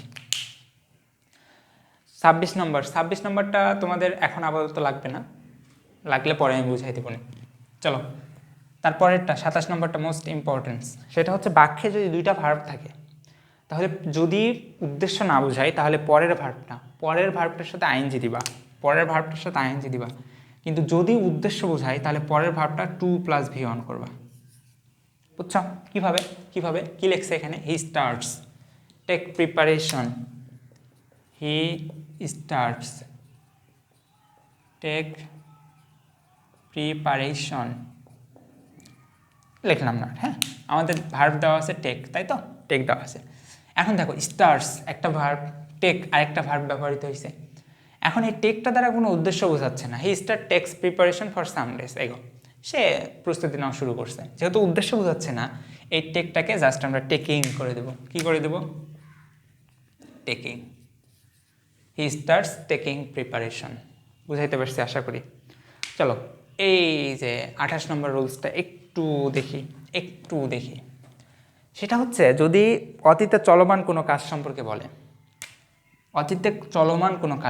বলে, তখন আমরা ওয়াজ ওয়্যার প্লাস আইএনজি করব। এই টেন্সটাকে বলা হয় পাস্ট কন্টিনিউয়াস টেন্স। এটার মিনিংটা আসে তে ছিলাম, তে ছিল, তে ছিলেন, ওকে, এরকম মিনিং আসে। যদি এরকম কোনো মিনিং আসে তাহলে ওই বাক্যটার ভার্বের আগে অবশ্যই একটা অস অথবা ওয়্যার দিব, এরপরে ভার্বের সাথে আইএনজি করব। কেমন ভাইয়া? চলো তো, আমি ভাত খাইতেছিলাম, আমি ভাত খাইতেছিলাম। আরেকটা অ্যাড করতে পারো, চস লাম লাম লাম, চস এরপরে লাম থাকবে, হ্যাঁ ল লে লাম লাম থাকবে, খাচ্ছিলাম, চসার পরে যদি লাম থাকে অথবা তেছিলাম। এখন ভাত খাইতেছিলাম এটাকে আমরা বলতে পারি খাচ্ছিলাম, আমি ভাত খাচ্ছিলাম এটা বলতে পারি। এখন দেখো এটা কোন টেন্সে ব্যবহৃত হয়েছে? অবশ্যই পাস্ট কন্টিনিউয়াস। তাহলে আমি কি দেব? আই ওয়াজ, আয়ের সাথে অবশ্যই ওয়াজ হয়, তারপর ভার্বের সাথে আইএনজি করো, আই ওয়াজ ইটিং রাইস। বুঝছো? তাহলে কোনো বাক্যে যদি এমন কোনো মিনিং চলে আসে যেটা বোঝাবে যে অতীতকালে কোনো কিছু করতেছিল, তাহলে অবশ্যই আমরা এই ভার্বের সাথে আইএনজি দিব, তার সাথে একটা ওয়াজ কিংবা ওয়্যার দিব। বুঝছো? এতটুকু বুঝাইতে পারছি? আর যদি বর্তমানে কোনো কিছু চলা বোঝায় তাহলে সেটা আমার প্রেজেন্ট কন্টিনিউয়াস টেন্স, ওটা আমি পড়াইছি একটু আগে। তাহলে ওটার সাথে কি হবে? ওটা অবশ্যই অ্যাম, ইজ অথবা আর এর সাথে ভিএন প্লাস আইএনজি। তাহলে অতীতকালে কোনো কাজ চলা বুঝাইলে এই জিনিসগুলো থাকবে, তখন আমরা দিব ওয়াজ ওয়্যার প্লাস ভি এর সাথে আইএনজি। 29 নম্বরটা দেখো তো কি বলছে এখানে। দ্য নেশনস ওয়াইটস eagerly ফর ওখানে গড় হয়ে গেছে, ফর দ্য ডেজ ডন্ট। এখন এই নেশনটা কি ওয়েট করেছে নাকি করবে নাকি করতেছে? আমাকে বলো তো, এই নেশন কিসের জন্য ওয়েট করতেছে? একসময় আসবে যখন ইয়ংরা এই দেশের নেতৃত্ব দিবে, হ্যাঁ, lead our country, the student, ছাত্ররা এই দেশের নেতৃত্ব দিবে। এখন এটার জন্য ওয়েট করেছে নাকি করতেছে নাকি করবে? কোনটা? অবশ্যই করেছে বাদ, করবেও বাদ, করতেছে। তাহলে অটোমেটিক তেসে তেসো তেসেন আসতেছে না? কোন টেন্সের এটা ভাইয়া? এটা অবশ্যই তেসো তেসে তেসেন। ওফ, আমি মিস্টেক করছি কি তখন? অবশ্যই প্রেজেন্ট কন্টিনিউয়াস টেন্স, কারণ প্রেজেন্ট কন্টিনিউয়াস টেন্সে তেসো তেসে কিংবা তেসেন থাকে। তাহলে অটোমেটিক এই মিনিংটা করার সময় আমার তেসো তেসে তেসেন আসতেছে, তাহলে এটা আমি প্রেজেন্ট কন্টিনিউয়াস টেন্স করব। প্রেজেন্ট কন্টিনিউয়াস টেন্স হচ্ছে অ্যামিজার অ্যামিজার এর সাথে ভার্বের সাথে আইএনজি। দ্য নেশন এটা সিঙ্গুলার, তাহলে আমি নেব ইজ, এরপরে ওয়াইটিং করে দেব। The nation is waiting eagerly. বুঝতে পারছো? চলো তারপরের থেকে আমাদের জাস্ট দুইটা জিনিস একটু পড়া লাগবে। সেটা হচ্ছে with a view to, look forward to, এরপরে আচ্ছা can not help, feels like. এই চারটা তোমরা যদি মনে রাখো তাহলেই হবে। এই চারটা ওয়ার্ডের পরে সবসময় ভার্বের সাথে আইএনজি হয়।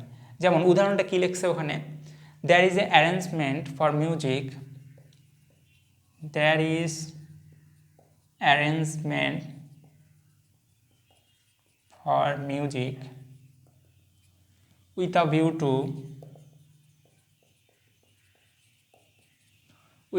to make। এখন আমাকে কেউ একজন বলো যে এখানে টু আছে, তাহলে কি এখানে আমি V1 দিব? অনেকেই দিয়ে দিবে কিন্তু, যে এখানে টু আছে V1 দিব। নো ভাইয়া, এখানে আছে উইথ আ ভিউ টু, যেটা একটা ফ্রেজ। এই with a view to phrase থাকার কারণে এখানে আমার সাথে V1 এর সাথে আইএনজি হয়ে যাবে, অর্থাৎ আমি কি দিব এখানে? মেকিং করে দিব। বুঝতে পারছো? মেকিং করে দেব। তারপরে কোনো বাক্যে যদি now, at present, day by day থাকে, তাহলে সেটা আমরা করে দেব অ্যামিজার। এখানে অক্সিলারি মানে অ্যামিজার প্লাস ভার্বের সাথে আইএনজি করে দেব। যেমন he developed day by day. দেখো এই ডে বাই ডে আসছে মানে এটা প্রেজেন্ট কন্টিনিউয়াস টেন্স মিনস করতেছে। প্রেজেন্ট কন্টিনিউয়াস টেন্স মানে অ্যামিসার, তার সাথে ভার্বের সাথে আইএনজি। হি এর সাথে কি হয়? ইজ। হি এর সাথে কি হয়? ইজ। তারপরে ভার্ব কি? ডেভেলপ, তাহলে কি দেব? Developing. He is developing day by day. অথবা যদি নাও, অ্যাট প্রেজেন্ট থাকে, তাহলে সবগুলোই প্রেজেন্ট কন্টিনিউয়াস টেন্স রেফার করে। সেক্ষেত্রে তোমরা অ্যামিজার তার সাথে এটা দিবা। বুঝছো? এবার জিরান্ট কি? জিরান্ট নিয়ে আলোচনা করলে 7-8-10 মিনিটে শেষ হবে না। বুঝছো? আমি সহজভাবে তোমাদের এখানকার রাইট ফর্ম ভার্বসে বোঝার জন্য বলি। কোনো বাক্যের একেবারে ফার্স্টে যদি কোনো ভার্ব থাকে, সেটার সাথে তোমরা আইএনজি করে দিবা। কি করে দিবা? আইএনজি করে দিবা। এই ফার্স্টে একেবারে ভার্ব থাকলে, সেটার সাথে আইএনজি থাকলেই সেটাকে বলা হয় জিরান্ট। সংক্ষেপে বললাম, এটা কিন্তু জিরান্টের কোনো সংজ্ঞা না। এই জিরান্টের সংজ্ঞার মধ্যে অনেক ভুল আছে, আমি তোমাদের জাস্ট বোঝার জন্য বললাম।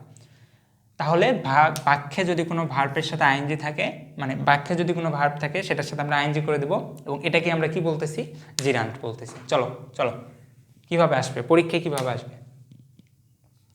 The think power of the student does not develop. ছাত্রদের চিন্তা করার শক্তি ডেভেলপ করতেছে না। Does not develop. দেখো ভাই, এখানে একটা ভার্ব আসছে না? ডেভেলপ অবশ্যই আসছে। তাহলে এখানেও তার একটা ভার্ব আছে। দেখো তো, এই ভার্বটা ফার্স্টে আছে না? যেহেতু ফার্স্টে আছে, আমি কি করে দেবো? আইএনজি করে দেবো। The thinking power of student does not develop. বুঝতে পারছো? ওকে, ডান। এবার আমরা ট্রিক্স 5 যাব। হ্যাঁ, ট্রিক্স 5 যাব। চলো শুরু করি, ট্রিক্স 5টা শুরু করি। চলো এবার ট্রিক্স 5টা শুরু করা যাক। হ্যাঁ, এখানে মূলত সিঙ্গুলার ভার্ব এবং প্লুরাল ভার্বটা আলোচনা করছি। এটা V1-এ দেওয়া যাইতো, তবে এক্সট্রা করে আমি আরেকটু এক্সট্রা করে আলোচনার জন্য রাখছি। সেটা হচ্ছে 33 নম্বরটা কি বলছে? যদি প্রেজেন্ট ইনডিফিনিট টেন্স হয়, তাহলে সাবজেক্ট থার্ড পারসন সিঙ্গুলার হইলে এসভি অর্থাৎ সিঙ্গুলার ভার্ব হবে। বুঝছো? এসভি মানে সিঙ্গুলার ভার্ব। কারণ প্রেজেন্ট ইনডিফিনিট টেন্স আমি অলরেডি বুঝাই দিছি। চলো একটু লিখি। One need to spend,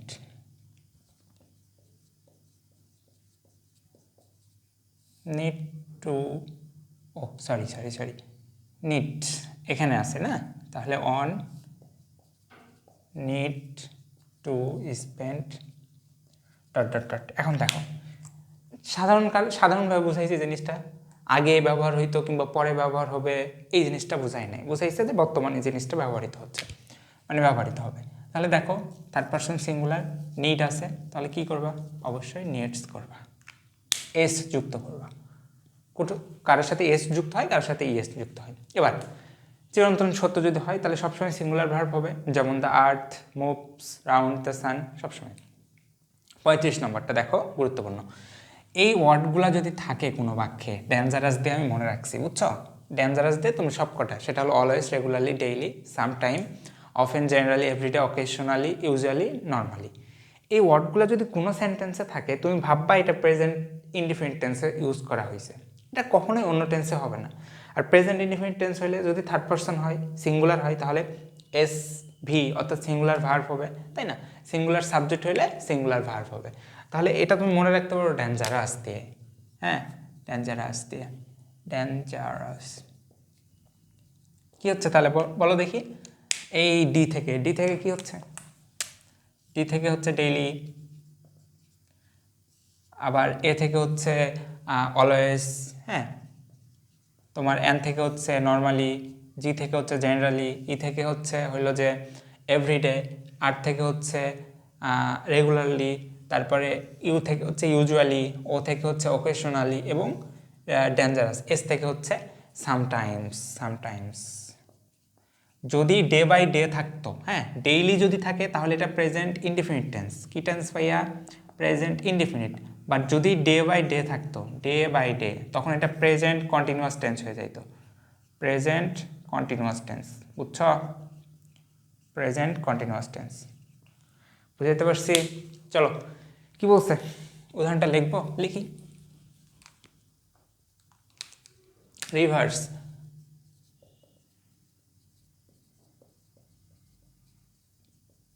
generally originate from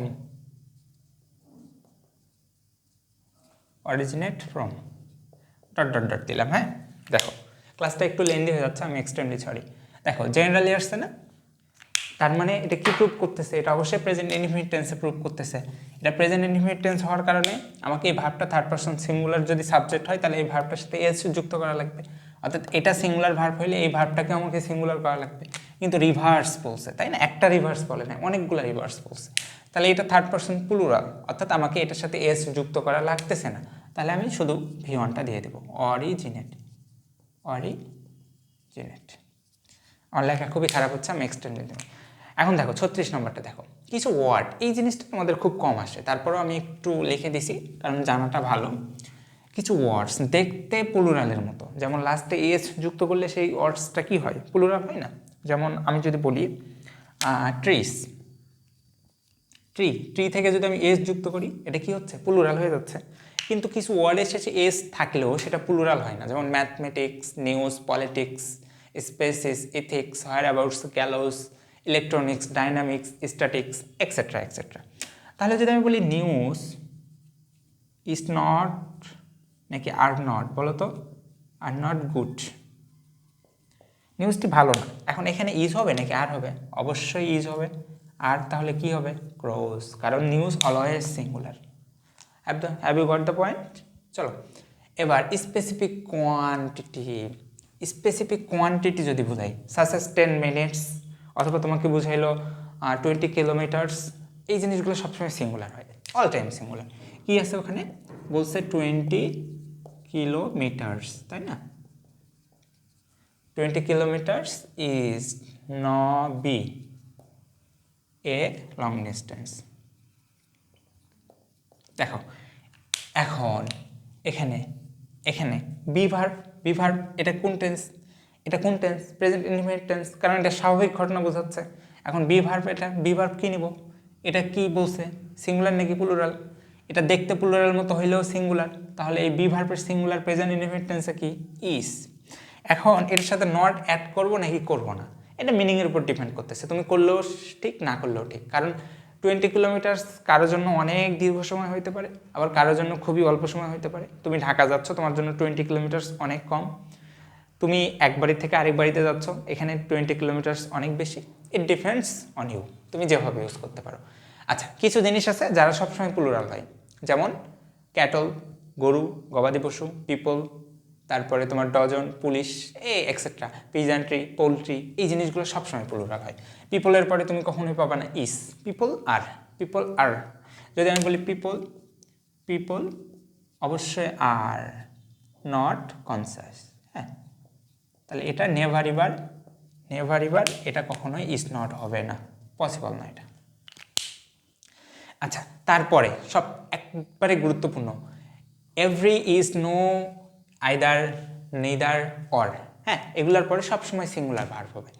এখন এগুলো এমন একটা ওয়ার্ড যারা কখনো সিঙ্গুলার প্লুরাল সাবজেক্ট নেবে না। তুমি কখনো পাবা না এভরি বয়েজ, তুমি বয়েজ ওয়ার্ডটা কখনো পাবা না, এসটা পাবা না, কারণ এভরির পরে অল টাইম সিঙ্গুলার কিছু নেওয়া লাগবে। এখন এভরি মানে কি? সবাই। এখন সামন, কেউ কেউ ভাববে যে সবাই মানে তো প্লুরাল কিছু বোঝাইছে না, যখন এভরি থাকবে তখন সেটা আর প্লুরাল বোঝাচ্ছে না। অর্থাৎ এভরি বয়েজ এরপরে যদি বিভার্ব নেই ইজ আওয়ার্স, সব সব বালকরাই আমাদের, তাহলে বিভার্ব কোন টেন্স? প্রেজেন্টে। অথবা যদি তুমি এটা পাস্টে করতে চাও, এটা পাস্টেও হইতে পারে, সব বালকরাই আমাদের ছিল, কিংবা সব বালকরাই আমাদের। যদি আমি প্রেজেন্টে করি তাহলে প্রেজেন্টের বিভার্ব এখানে কি নিব? ইজ নিব। কখনোই আমি কি নিব না? আর তো নিব না, এম তো নেওয়ার প্রশ্নই ওঠে না, অথবা অস নিব। বুঝছো? ইজ নিব অথবা অস নিব। এখন তারপরেরটা একটু দেখি, 40 নম্বরটা, many are singular. Many are singular verb, singular subject, এটা সিঙ্গুলার সাবজেক্ট হইতো। হ্যাঁ, চলো একটু লিখি, লিখলে বুঝবা। Many a man have do this. এবার দেখো, ম্যানি এ, এরপরে কি আছে ভাইয়া? এরপরে ম্যান আছে, তাই না? ম্যান আছে। এখন বলো তো, এই ম্যানের জন্য কি হ্যাভ হবে নাকি হ্যাজ হবে? ম্যানি অফ ম্যান হ্যাজ নাকি হ্যাভ? হ্যাভ আছে মানে এটা হ্যাভ ভার্ব। হ্যাভ ভার্বের এখানে হইতে পারে হ্যাভ অথবা হ্যাজ। বি ভার্ব থাকলে যেমন অ্যামিজার হইতে পারে, অ্যামিজার হইতে পারে, তেমনি যদি হ্যাভ থাকে তাহলে হয় হ্যাভ হবে, না হয় হ্যাজ হবে। তাহলে এখানে কি দেবো? Many a man has do this, has do this. Man singular. হ্যাঁ, মিস্টেক করতেছি কি আমি? না। ওকে, চলো এবার শেষ। এই ট্রিক সিঙ্গুলার প্লুরালের সকল ঝামেলা শেষ। সকল ঝামেলা শেষ। এবার আমাকে অ্যাডিশনাল কিছু কয়েকটা একটু রুলস পড়া লাগবে। হ্যাঁ, অ্যাডিশনাল। সেখানে কি ফার্স্ট রুলস দেখো তো, চমৎকার একটা জিনিস বলছে। সেটা বলছে পিটাও থাকলে সাবজেক্ট, প্রথম সাবজেক্ট অনুযায়ী ভার্ব হবে। পিটাও কি? পিটাও কি? What is পিটাও?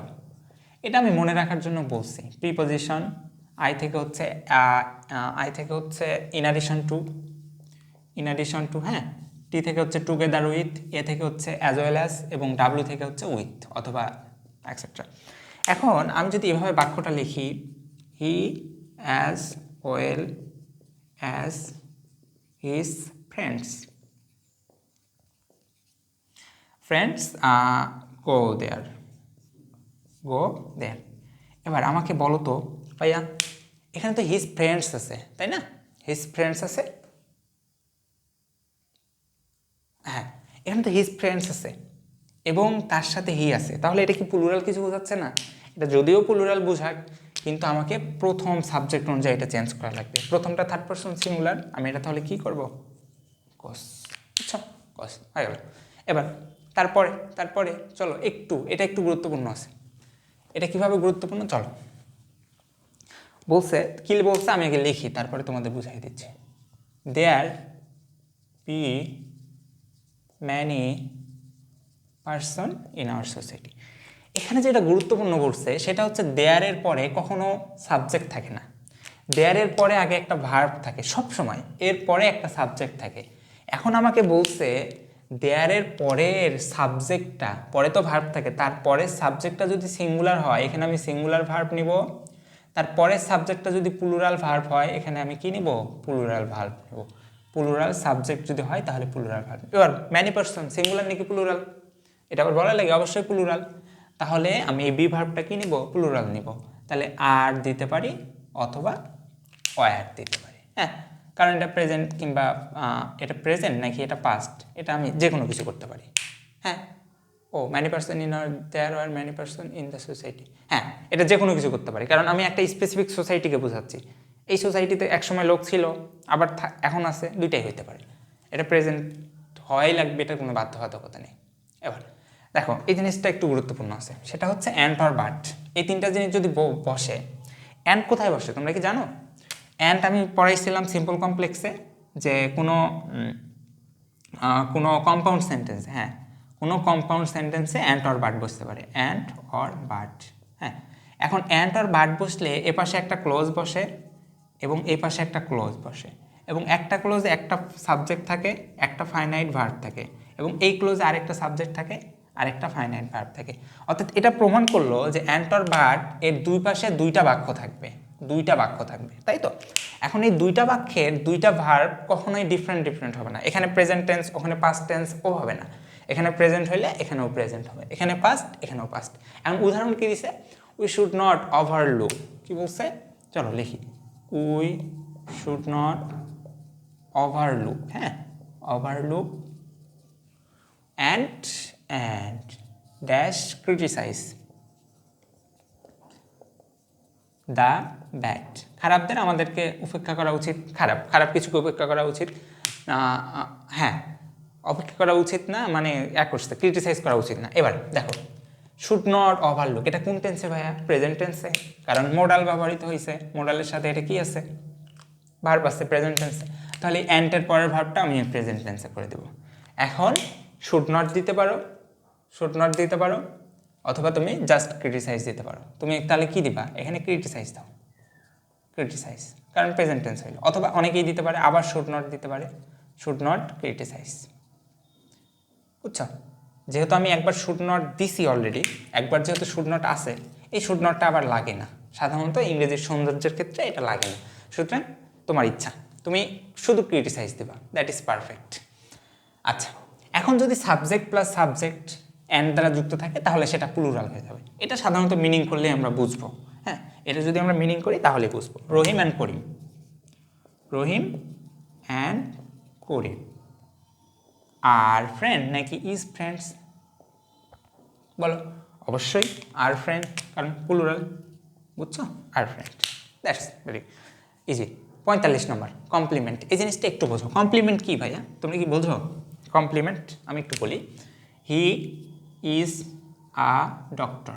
এখন দেখো, আর আমি বললাম হি ইটস রাইস। একটু দেখো তো, একটু দেখো, দেখো এই যে হি সেই ডক্টর না? দুইজন একই পার্সন না? যদি দুইজন একই পার্সন হয় তখন এটাকে বলা হয় কমপ্লিমেন্ট, এবং যে ভার্বটা বসে সেটাকে বলা হয় লিঙ্কিং ভার্ব। কি ভার্ব? Linking verb.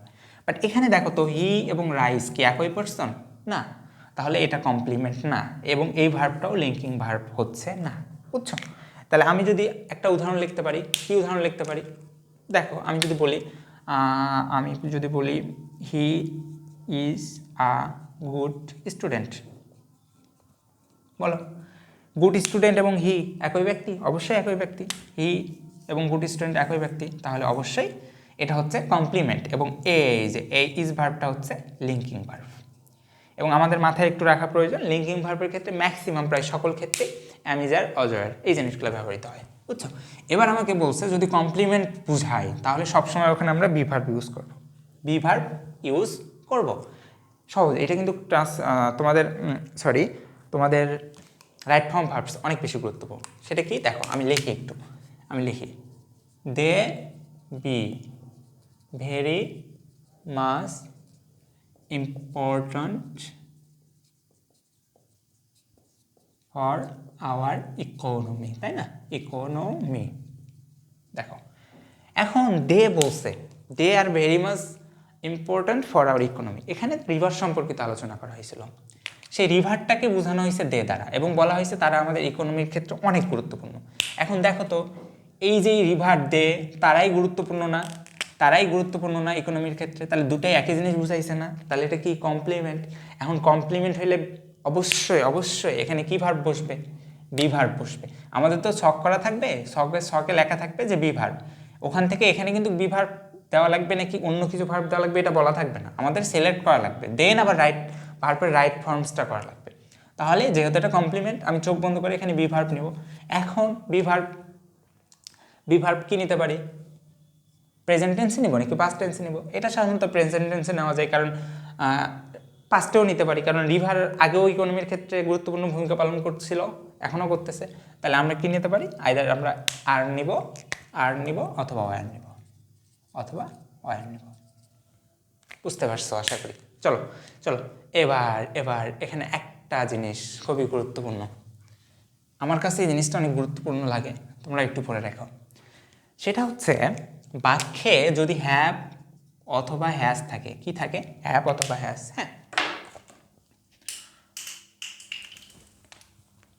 বাক্যে হ্যাভ অথবা হ্যাজ থাকে, এরপরে অবশ্যই একটা ভিত্রি থাকবে, কারণ আমরা রুল অনুযায়ী কি পড়ছি, বাক্যে হ্যাভ হ্যাজের পরে ভিত্রি থাকবে, এটাই তো পড়ছি, তাই না? এরপরে যদি সিন্স থাকে, সিন্স থাকে, তাহলে অবশ্যই এখানে একটা ভিটু বসবে। বুঝছো? এখানে ভিত্রি, হ্যাভ হ্যাজের সাথে ভিত্রি, কিন্তু এখানে ভিটু বসছে সিন্সের আগে এবং পরে। এটাই পার্থক্য। যদি ভিটু থাকে প্লাস সিন্স থাকে, কি থাকে? সিন্স থাকে, তাহলে এখানে অবশ্যই একটা হ্যাড প্লাস ভিত্রি বসবে। পার্থক্যটা বুঝছো?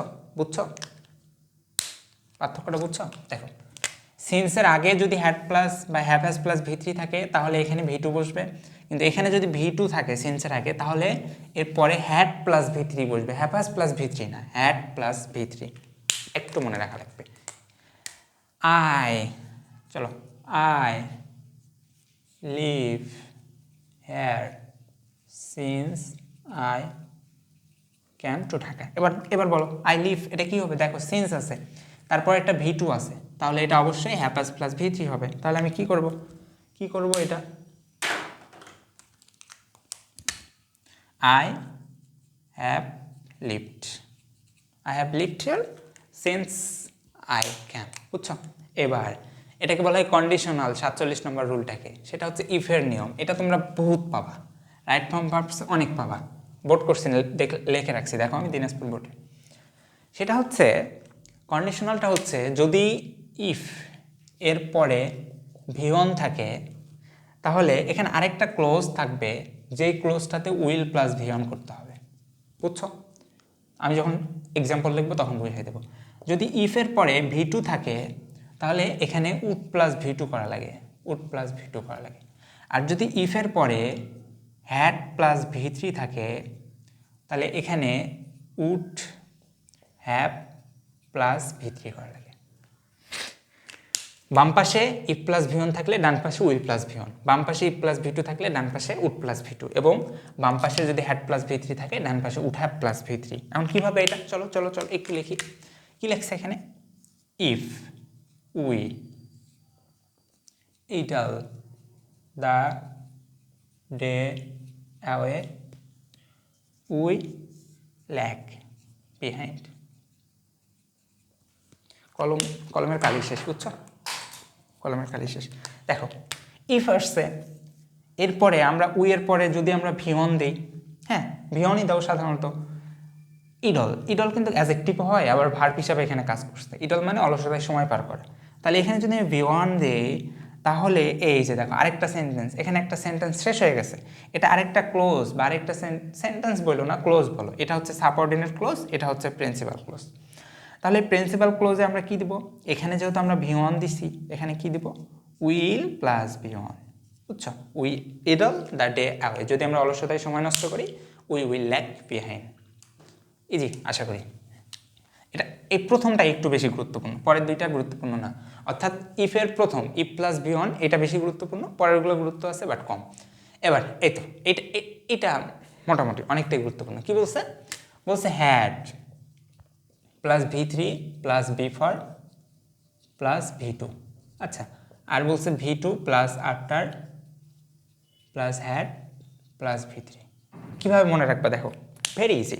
কীভাবে? বিফোরের আগে হ্যাড প্লাস ভি3 হবে, আর আফটারের পরে হ্যাড প্লাস ভি3 হবে। বুঝাইতে পারছি? বিফোরের আগে হ্যাড প্লাস ভি3 আর আফটারের পরে হ্যাড প্লাস ভি3, এবং তার আগে বিফোরের আগে যদি এটা হয় পরে ভি2, আফটারের পরে যদি হ্যাড প্লাস ভি3 হয় আগে অবশ্যই ভি2। কি লিখছে? I do the work before he came. I do the work before he came বলছে না, ক্যাম বলছে। কি এটা? তাহলে এটা ভি2, এবং বিফোরের আগে কি হয়? হ্যাড প্লাস ভি3। তাহলে I had done the work before he came. বুঝাইতে পারছি আশা করি। আচ্ছা, তারপরে এটা অনেক বড় একটু দেওয়া আছে, আমি দিয়ে রাখছি তোমাদের সুবিধার্থে, এটা একটু পড়ে থাকতে পারো। বুঝছো? এগুলার পরে সবসময় সিঙ্গুলার ভার্ব বসে, এনিথিং থাকতে পারে। সেটা হচ্ছে কি, যদি ম্যানিয়ে এরপরে যে কোনো কিছু থাক, এটা সিঙ্গুলার ভার্ব বসে। তারপরে যদি নাথিং থাকে singular, somebody, someone, anybody, anyone, every, এই জিনিসগুলো পড়ছি না, এগুলোর পরে সবসময় সিঙ্গুলার ভার্ব বসে, বুঝছো? কিন্তু একটু ব্যতিক্রম দেওয়া আছে, যদি a number of, a variety of, several pairs of, এটা তোমাদের আসে না, তারপরে তোমরা যারা পড়তে চাও একটু অ্যাডভান্সে মনে রাখতে চাও পড়তে পারো। এ নাম্বার অফের পরে যদি প্লুরাল থাকে তাহলে প্লুরাল ভার্ব দেবো, যদি সিঙ্গুলার থাকে তাহলে সিঙ্গুলার ভার্ব দেবো, বুঝছো? একটা ট্রিক্স একটু পর বুঝে নাও তো, যদি বলি সিঙ্গুলার সাবজেক্ট তাহলে অবশ্যই ট্রি হবে, আর যদি বলি সিঙ্গুলার ভার্ব তাহলে হবে গোস। কি হবে? গোস। এখন দেখো পার্থক্যটা কোথায়। সিঙ্গুলার ভার্ব সিঙ্গুলার সাবজেক্টের সাথে কখনোই এস কিংবা ইএস যুক্ত হয় না, বাট সিঙ্গুলার ভার্ব বললে অবশ্যই এস কিংবা ইএস যুক্ত করতে হবে। দ্যাটস পার্থক্য, বুঝছো? কি বুঝছো? বুঝছো আশা করি। যদি সাবজেক্টটা সিঙ্গুলার হয় তাহলে এর সাথে এস বাই এস যুক্ত করা যাবে না, কারণ এস বাই এস যুক্ত করে সাবজেক্টটাই প্লুরাল হয়ে যাবে। আর আমরা জানি সিঙ্গুলার সাবজেক্ট সিঙ্গুলার ভার্ব নেই, তাহলে সিঙ্গুলার ভার্ব করার সময় আবার এস বাই এস যুক্ত হবে। অর্থাৎ যদি আমরা সাবজেক্টে এস বাই এস করি ভার্বে করা যাবে না, ভার্বে যদি করি সাবজেক্টে করা যাবে না। চলো এরপরে কি বলছে, এই 50 নম্বরটা, এটা একটু পড়তে পারো। সেটা হচ্ছে কালেকটিভ নাউন যেগুলা, সেটা সিঙ্গুলার হবে নাকি plural, it depends on the meaning. কীভাবে? মিনিংয়ের উপর কীভাবে ডিপেন্ডস করতেছে। ধরো যে একটা উদাহরণ দিচ্ছি, এখানে উদাহরণ দেওয়া আছে, দ্য জুরি মানে যারা বিচারক, হ্যাঁ, এদেরকে বলা হয়েছে the jury were divided in their opinions. Okay, দেখো এখানে এই জুরি, এদের কাজ কি একটা হয়েছে নাকি বিভিন্ন হয়েছে? দেখো তো বিভিন্ন হয়েছে না, কারণ তারা তাদের চিন্তাধারায় তাদের মতপার্থক্যে পার্থক্য হয়ে গেছে, এটা পৃথক বোঝাচ্ছে না, অনেকগুলো জিনিস বোঝাচ্ছে না, অনেকগুলো অপোনিয়ন্স মতপার্থক্য হয়েছে। তাহলে এখানে আমরা এই যে প্লুরাল ভার্ব দিছি, বুঝছো? প্লুরাল ভার্ব দিছি। কিন্তু যদি জুরিরা মিলে একটা সিদ্ধান্ত নিত, ধরো যে কাউরে একটা ফাঁসি দেওয়ার জন্য সিদ্ধান্ত একটা নিছে, কি নিছে? The jury has ordered two hang a person. দেখো সবগুলাই মিলে একটা সিদ্ধান্ত নিছে, সেটা কি? একটা ব্যক্তিকে ফাঁসি দেবে, এই জন্য এখানে হ্যাভ হয়েছে। এখানে কিন্তু হ্যাজ হয়েছে, এখানে কিন্তু হ্যাভ হইতে পারতো, হ্যাভ হইলে প্লুরাল হয়ে যাইতো, কিন্তু হ্যাভ হয়নি, কারণ এই সবগুলাই মিলে, সব জুরি মিলে একটা সিদ্ধান্ত নিছে, দ্যাটস ওয়াই এখানে সিঙ্গুলার ভার্ব হয়েছে। কিন্তু এখানে সবার মতামত ভিন্ন ছিল, দ্যাটস ওয়াই এখানে প্লুরাল ভার্ব হয়েছে। বুঝতে পারছি আশা করি। আচ্ছা, 51 নম্বরটা পড়তে পারো না, একটু জানে রাখো। এগুলো তো তোমাদের ট্যাগ কোশ্চেনে পড়া লাগবে, এছাড়াও ডিফারেন্ট জিনিস আছে যেগুলোতে এগুলো লাগবে, এগুলো অ্যাভয়েড করার খুব বেশি অপশান তোমাদের হাতে নাই। আমি উদাহরণটা লিখি তাহলে বুঝবা। The secretary and chairman goes to market. এখন দেখো তো, একটু ঠান্ডা মাথায় দেখো, দ্যাটস আ নাউন অ্যান্ড এটা একটা নাউন, এটার আগে দা বসছে, কিন্তু এটার আগে দা বসে নাই। এটা মিন করতেছে যাহাই সেক্রেটারি তাহাই চেয়ারম্যান, দুইজনে একজন। বাট যদি এই নাউনটার আগে যেমন দা বসছে, এই নাউনটার আগে সেমভাবে যদি আরেকটা দা বসতো, এটা প্রমাণ করে যে সেক্রেটারি আলাদা একজন, চেয়ারম্যান আলাদা একজন। যদি এটার আগেও দা থাকে, এটার আগেও দা থাকে, তাহলে এই ভার্বটা গোই থাকবে, অর্থাৎ প্লুরাল ভার্ব হবে, কারণ দুইজন ব্যক্তি। কিন্তু যদি শুধু এটার আগে দা থাকে, এটার আগে দা না থাকে, তাহলে এটা প্রমাণ করবে এটা হচ্ছে সিঙ্গুলার ব্যক্তি, একজন ব্যক্তি, দ্যাটস ওয়াই এখানে গোস হবে। বুঝাইতে পারছি আশা করি। 52 নম্বর, মিনিং। বলছি ভাই, আগেই বলছি, মিনিং বোঝাটা রাইট ফর্ম ভার্বস অনেক বেশি গুরুত্বপূর্ণ। শুধু রাইট ফর্ম ভার্বস না, ইংলিশ মিনস মিনিং। তুমি মিনিং বুঝবে না, ইংরেজি তোমার কাছে মনে হবে যে সামথিং গডজিলা, মনে হয় বলা হয় গডটাকে, ডাইনোসর। কি বলছে?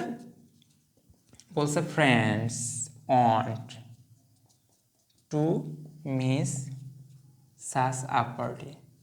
আচ্ছা, এখানে বার্থডে পার্টি সম্পর্কে কথা বলা হয়েছিল। এখন আমাকে বলো তো, বার্থডে পার্টি কি ফ্রেন্ডরা মিস করতে চাই?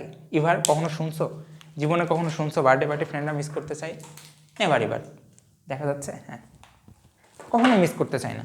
তাহলে এখানে কি আমরা ওয়ান দিয়ে দেবো? নো, এটা আমরা নট করব। তাহলে এটা কোন টেন্সে? সাধারণত এটা প্রেজেন্ট টেন্সে পুরো ঘটনাটা বর্ণনা হয়েছিল, তোমরা গল্পটা পড়লে বুঝবা। সিঙ্গুলার ভার্ব নাকি প্লুরাল? প্লুরাল। তাহলে প্রেজেন্ট টেন্স প্লুরাল ভার্ব কি নিব? নট করার জন্য ডন্ট, তারপরে ভার্ব ওয়ান্ট। বুঝছো? তাহলে friends don't want to miss such a party. কি বলছে এখানে? কখনো কখনো নন ফাইনাল ভার্বের পাস্ট পার্টিসিপল ইউজ হয়। এটা একটু পড়ো, এটা আসছে তোমাদের বোর্ডে, দেখো ময়মনসিংহ বোর্ডে আসছে। পার্টিসিপল না, চলো বলি। Participle, past participle. ওকে, লিখি the advice give by the friends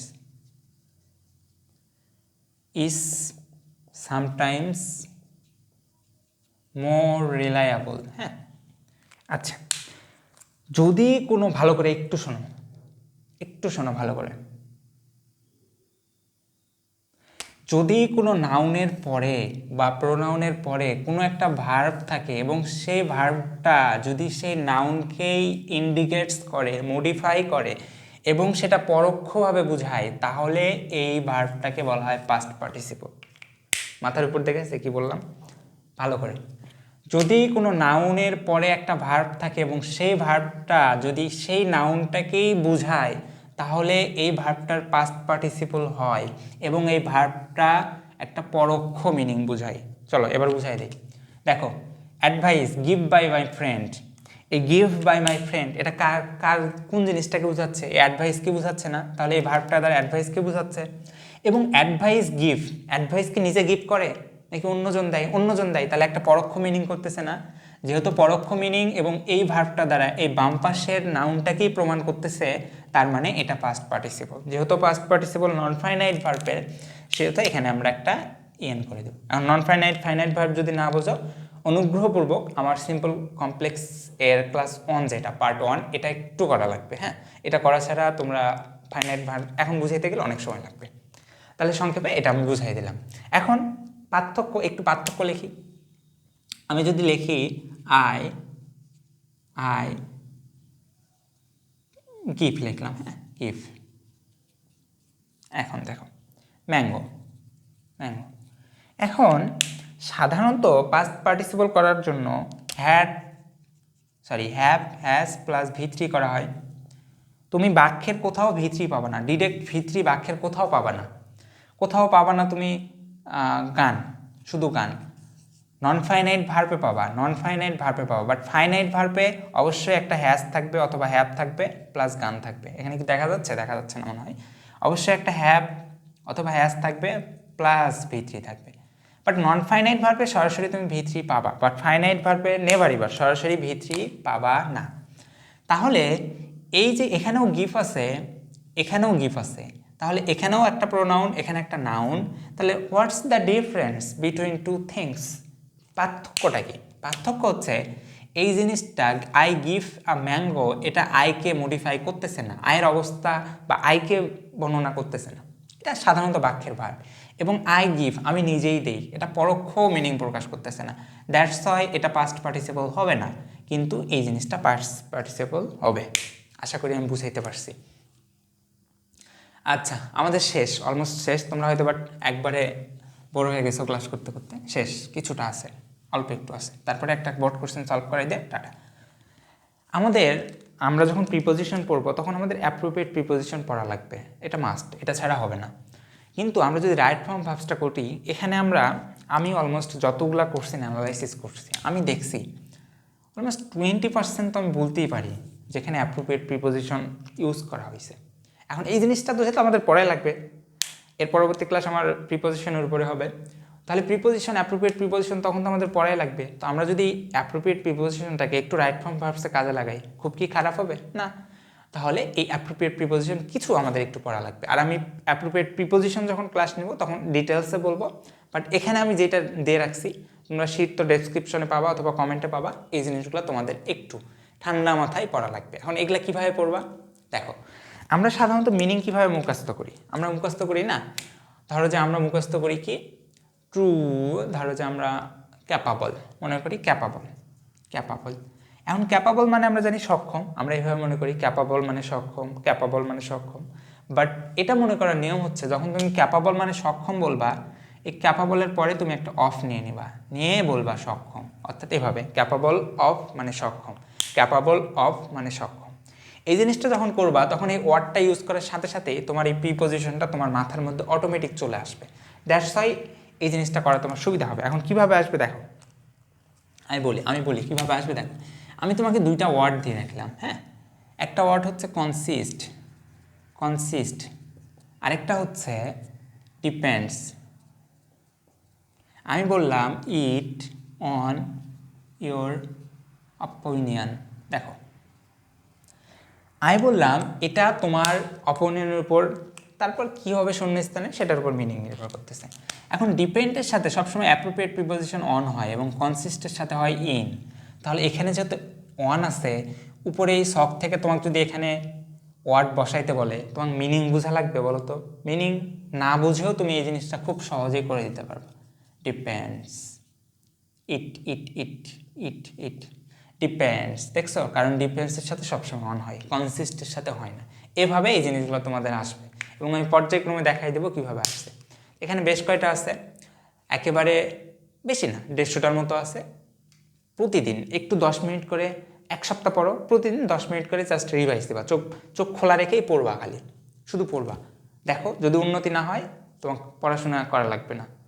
that means আমি বলতেছি যে তুমি পড়াশোনা করে যদি ভালো না লাগে, পড়াশোনা যদি ইমপ্রুভ না হয়, তাহলে পড়াশোনা কেন করবা? অবশ্যই ইমপ্রুভ হবে। এটাই পড়াশোনার মোটিভেশন, যে অবশ্যই ইমপ্রুভটা যখন দেখতে পাবা নিজের চোখে তখন পড়াশোনা করতে ভালো লাগবে। চলো, এই যে দেওয়া আছে hold on, popular with, angry with, name after, distribute to, একবারে আমি বেশি না 155টার মতো দিয়ে রাখছি। ওকে, এবার চলো সেই প্রতীক্ষিত ঢাকা বোর্ড করব। আমি ফার্স্টে 24 বোর্ড শেষ করব, তারপর 25 শেষ করব। চলো এটা করেই শেষ। কয়টা শূন্যস্থান থাকে? সাধারণত 10টা থাকে। কয় মার্কের থাকে তোমাদের দেখো, 5 মার্কের থাকবে, কিন্তু প্রতিটা কোশ্চিনের মার্ক হচ্ছে 0.5। এভাবে 10টা শূন্যস্থান থাকবে। উপরে ছক করা থাকবে, নিচে তোমাদের ওই ছক থেকে ওয়ার্ড বের করে বসানো লাগবে, দেন সেটার রাইট ফর্মসটা করা লাগবে। চলো আমি করে দিই। CDEFGHI J, দেখতে পাচ্ছ কি? জে, আচ্ছা, IHIJ। দেখো, a birthday party is arranged, দেখছো? A birthday party is arranged কেন বলছে? ইজ অ্যারেঞ্জ কেন বললো? কারণ বার্থডে পার্টি কি নিজে অ্যারেঞ্জ হইতে পারে? তোমাদের যে হুবহু এটাই আসবে সেটা না, শূন্যস্থানগুলো চেঞ্জ করে দিবে। ইজ অ্যারেঞ্জ, তাহলে বুঝছো? এবং সেটা প্রেজেন্টে, এটা পুরোটাই প্রেজেন্টে বর্ণনা করতেছে। দ্যাটস ওয়াই এটা প্রেজেন্টের প্যাসিভ করছে। টু সেলিব্রেট, দেখো টু এর পরে V1 বসছে, the day when on was born. Okay, on was born. এবার দেখো ইট এ হ্যাপি অকেশন, এই যে ইট, এই ইটটাই দেখো তো, এই ইট হ্যাপি অকেশন, যাহাই ইট তাহাই হ্যাপি অকেশন না? যাহাই ইট তাহাই হ্যাপি অকেশন। তাহলে এখানে একটা কি ভার্ব নিব? আমি বি ভার্ব নিব, কারণ এটা কমপ্লিমেন্টস। তাহলে এখানে ফার্স্টে বি ভার্ব আছে, দেখো বি ভার্ব আছে কোন টেন্সে? প্রেজেন্ট টেন্সে। তাহলে বি ভার্ব কি নিবা? ইস। বুঝতে পারছি? রিসেন্টলি আছে কোথাকার? এটা আজরাইল, তাই না? ওই আজরাইল থাকলে কি হয়? হ্যাপাস প্লাস V3 হয়। তাহলে recently it are tradition to organise, it are tradition to organise. এবার দেখো a tradition to organise a happy birthday party. এখন এই বার্থডে পার্টিটা ট্র্যাডিশন হয়েছে, এখন হওয়ার মিনিং কি? বিকাম আছে, দেখো তো অবশ্যই আছে। তাহলে আমরা দিব ইট হ্যাজ বিকাম। কি দিব? ইট হ্যাজ বিকাম। এটা মিনিং বুঝে করলাম, কিন্তু মিনিং না বুঝলে টাফ আছে করা। দেখো ফরের পর অর্গানাইজিং দিছে, দেখছো? প্রিপোজিশনের পরে বলছি আমি কি আইএনজি হয়। Such a party on spend both time and money, একজনের টাকা এবং সময় দুটাই ব্যয় করার প্রয়োজন হয়। তাহলে প্রয়োজন হয়, এটার ইংরেজি কি? নিডস। তাহলে নিডস আছে, দেখো তো আছে নিড। তাহলে এটা প্রেজেন্ট টেন্সে বর্ণনা করছে, অন থার্ড পারসন সিঙ্গুলার। তাহলে নিড দিব নাকি নিডস দিব? তোমরাই বলো, নিড দিব নাকি নিডস দিব? নিডস দিব। Okay, she or she start preparation. আচ্ছা, প্রিপারেশন কি করে? প্রিপারেশন নেয় না? সবসময় তো প্রিপারেশন নেয়। মনে রাখবা, প্রিপারেশন আগে ম্যাক্সিমাম ক্ষেত্রে 90% ক্ষেত্রে টেক হয়। তাহলে শি স্টার্টস টেকিং প্রিপারেশন। এখন টেকিং কেন দিব? কারণ এখানে স্টার্টস একটা ভার্ব আছে, দ্যাটস ওয়াই একটা ভার্বের পরের ভার্বটা আমরা আইএনজি করি। তাই না? যদি উদ্দেশ্য না বোঝাই তাহলে আইএনজি করি। তাহলে taking preparation from someday A birthday cake earlier. আচ্ছা বার্থডে কেক অর্ডার করা হয় না, এখন এটা প্রেজেন্ট টেন্সে, তাহলে প্যাসিভ করবো। এখন বার্থডে কেক কি নিজে অর্ডার হয় না, এটাকে অর্ডার করা হয়। দ্যাটস ওয়াই এটা যেহেতু প্রেজেন্ট টেন্স এবং বার্থডে কেককে অর্ডার করা হয়, তাহলে এখানে অর্ডার আছে। শুধু তাহলে কি অর্ডার দিয়ে দেবো আমি? শুধু অর্ডার দিয়ে দিলে হবে, অ্যান্সার হবে না। ইজ অর্ডার্ড, বুঝছ? এবার চলো তারপরেরটা, then she invites, say invites করে his close friends and relatives. Usually, সাধারণত ফ্রেন্ডস, দেখো ফ্রেন্ডস ইউজুয়ালি থাকলে কি হয় ভাইয়া? আমি ডেঞ্জারাস পড়াইছিলাম না, ইউজুয়ালি থাকলে প্রেজেন্ট ইনডিফিনিট টেন্স হয়। দেখো প্রেজেন্ট ইনডিফিনিট টেন্স, এই যে ফ্রেন্ডস মিস করতে চায়, চাওয়ার ইংরেজি কি? অনস আছে অনস। এখন আমাকে বলো ফ্রেন্ডরা কি মিস করতে চায় নাকি চায় না? চায় না, এই জন্য এখানে মিনিং বোঝাটা জরুরি। চায় না, মিস করতে চায় না। তাহলে এটা যেহেতু প্রেজেন্ট ইনডিফিনিট টেন্স, নট করার জন্য আমাকে কি করা লাগবে? ডন্ট করা লাগবে। কারণ কি? ফ্রেন্ডস প্লুরাল বুঝাইছে, তাহলে don't want to miss such party on the appointed day. She puts on the best dress and eagerly waits for the invited guest. Invited গেস্টদের আসার জন্য কি করে? অপেক্ষা করে। আসার ইংরেজি কি? অ্যারাইভ, পৌঁছানো। অ্যারাইভ আছে, অ্যারাইভ আছে। এখন টু এর পরে কি হবে? টু এর পরে অবশ্যই ভিয়ন হবে, তাহলে এখানে আমি কি দেব? অ্যারাইভ দেব। After the arrival of the guest she cuts the birthday cake. সে কী করে? বার্থডে কেক কাটে বাই সিঙ্গিং। দেখো বাইয়ের পরে ভার্বের সাথে আইএনজি আসছে। Happy birthday to you everybody. Everybody তাকে কী করে? উইশ করে। এখন এভরিবডি কি? থার্ড পারসন সিঙ্গুলার, আমি পড়াইছি অলরেডি, তাহলে কী দেবো? উইশেস। ইজি না? The guest are highly. এখন গেস্ট এখানে আসে কি হয় বলো তো? ফুড দ্বারা কি হয়? তারা ফুড দ্বারা আনন্দ পায় না? খাবার খাইলে মানুষ আনন্দ পায় না? তাহলে যারা ফুড দ্বারা কি হয়? এন্টারটেইনড হয়, আনন্দ পায়। এন্টারটেইন আছে, দেখো তো এন্টারটেইন আছে, এন্টারটেইন আছে। এখন গেস্টরা কি, মানে গেস্টরা তো আনন্দ পায় খাওয়ার কারণে, ঠিক আছে, বাট খাওয়ালো কে তাদেরকে? আরেকজন খাওয়াইছে না পরোক্ষভাবে। তাহলে দ্য গেস্ট ইনভাইটেড হয়েছে, অর্থাৎ প্যাসিভ বোঝাচ্ছে। তাহলে দ্য গেস্ট আর, দেখো আর অলরেডি ওরা দিয়ে দিছে প্যাসিভের, তারপরে কি দেবো? এন্টারটেইনড। আই নাম্বার না এটা? হ্যাঁ, এন্টারটেইনড। কেন এন্টারটেইন দিলাম? কারণ এটা প্যাসিভ। কেন প্যাসিভ? কারণ গেস্টদের আনন্দ দেওয়া হয়েছে খাবারের মাধ্যমে, সেই খাবারটা আরেকজন করছে। গেস্টরা যদি বলতো খাবার খাইছে, দ্যাটস ওকে, এটা অ্যাক্টিভ হইতো, বাট বলছে গেস্টদের খাবার খাওয়ানো হয়েছে, আনন্দ দেওয়া হয়েছে, দ্যাটস এটা প্যাসিভ। এবার sometimes there is arrangement for music with a view to making the party more enjoyable. with a view to, এই তো এখানে একটা ঝামেলা কি করছে, এখানে মেকিংটা উপরে ছিল, বাট মেকিংটা এখানে আর মিস্টেক করে বসাই দিছে, টাইপিং মিস্টেক হয়েছে। উইথ আ ভিউ টু, এই পার্টিটাকে মোর এনজয়েবল বানানোর জন্য মিউজিকের ব্যবস্থা থাকে, তাহলে বানানোর ইংরেজি কি? মেক। এবং উইথ আ ভিউ টু আছে, এরপরে অবশ্যই ভার্বের কি হয়? আইএনজি হয়, তাহলে with a view to making. বুঝছো?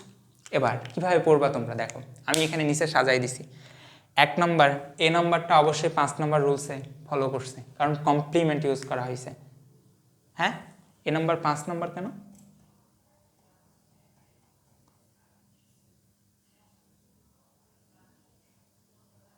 এ নাম্বার 5 নম্বর না তো, সরি মিস্টেক করছে। 45, উফ মিস্টেক করছে এখানে। এ নাম্বারটা 45 নম্বর রুলের মধ্যে পড়ছে, কারণ এটা কমপ্লিমেন্ট বুঝাইছে। দেখো বি নাম্বারটা এভাবে পড়বা তোমরা, কোন রুলের মধ্যে পড়লো, কেন পড়লো, এভাবে অ্যানালাইসিস করে যদি তোমরা 20টা পড়তে পারো, এটা তোমাদের 30টা পড়ার মতো হেল্প করবে। আর তোমরা যদি না বুঝে শুধু মুখস্থ করো, তোমরা 50টা পড়লেও তোমরা 10টা পড়ার মতো উপকার পাবা। তাহলে এটা বোঝার জরুরি আছে না? আছে। আমি এভাবে প্রত্যেকটা করাই দেবো। বি নাম্বারটা 21 নম্বর রুলের মধ্যে পড়ছে। বি নাম্বারটা কি বলছে? হ্যাপাস প্লাস ভি3, তাই না? ইয়াসো ইয়াসেন বা present participle, present perfect tense. সি নাম্বারটা 33 নম্বর রুলসের মধ্যে পড়ছে, সেটা হচ্ছে থার্ড পারসন সিঙ্গুলার হইলে তারপরে এস বসে। ডি নাম্বারটা 27 নম্বর রুল, সেখানে বলা ছিল যদি 2টা ভার্ব হয় তাহলে পরের ভার্বের সাথে আইএনজি। ই নাম্বারটা 16 নম্বর রুলসের মধ্যে পড়ছে, সেটা কি ছিল? ভি1 এর প্যাসিভ ছিল। এফ নাম্বারটা 52 নম্বরের মধ্যে, সেটা কি ছিল? ডন্ট করা, মিনিং বোঝারটা ছিল, বুঝছো? মিনিং বুঝে করা। জি নাম্বারটা অন 1 নম্বর রুলের মধ্যে, সেটা কি ছিল? 2 + ভি1 ছিল। এবং এইচ নাম্বারটা 33 নম্বর রুলসের মধ্যে ছিল, সেটা কি? থার্ড পারসন সিঙ্গুলারের সাথে এস কিংবা ইএস। তারপরে এটা এটা ছিল 16-তে, এটা 33, এভাবে একটু বোঝায় পড়বে। আজকের মতো এখানেই ক্লাসটা শেষ করতেছি। আমি তোমাদের অনেকখানি পড়াইলাম, জানি না তোমরা কতখানি নিতে পারবা। যদি এখানকার একটা স্টুডেন্টও তোমরা একটু ভালো করে পড়ো, আমি ব্যক্তিগতভাবে আনন্দিত হব। যদি একজনও শিখতে পারো, এটা আমার জন্য অনেক আনন্দদায়ক একটা জিনিস। আজকে এই পর্যন্ত, নেক্সট ক্লাসে আমরা প্র্যাকটিস নিয়ে আসবো। এভাবে অলমোস্ট আমি 30টা ব্যক্তিগতভাবে বোর্ড করাই দেবো। তারপরে আশা করি তোমাদের অনেক প্রবলেম সলভ হয়ে যাবে। এবং এর পরবর্তীতে, অর্থাৎ আমি এটা 3টা ক্লাস আপলোড করার পরে প্রিপোজিশনের উপর ক্লাস দেবো। এতক্ষণ তোমরা যারা কষ্ট করে ক্লাস দেখছো, তোমাদেরকে আবার ধন্যবাদ জানাচ্ছি এবং তোমাদের সকলের সুস্বাস্থ্য এবং দীর্ঘায়ু কামনা করে আজকের এই ক্লাসটা এখানেই শেষ করতেছি। পরবর্তী ক্লাসে দেখার আমন্ত্রণ জানিয়ে সবাইকে আমার সালাম, আসসালামু আলাইকুম।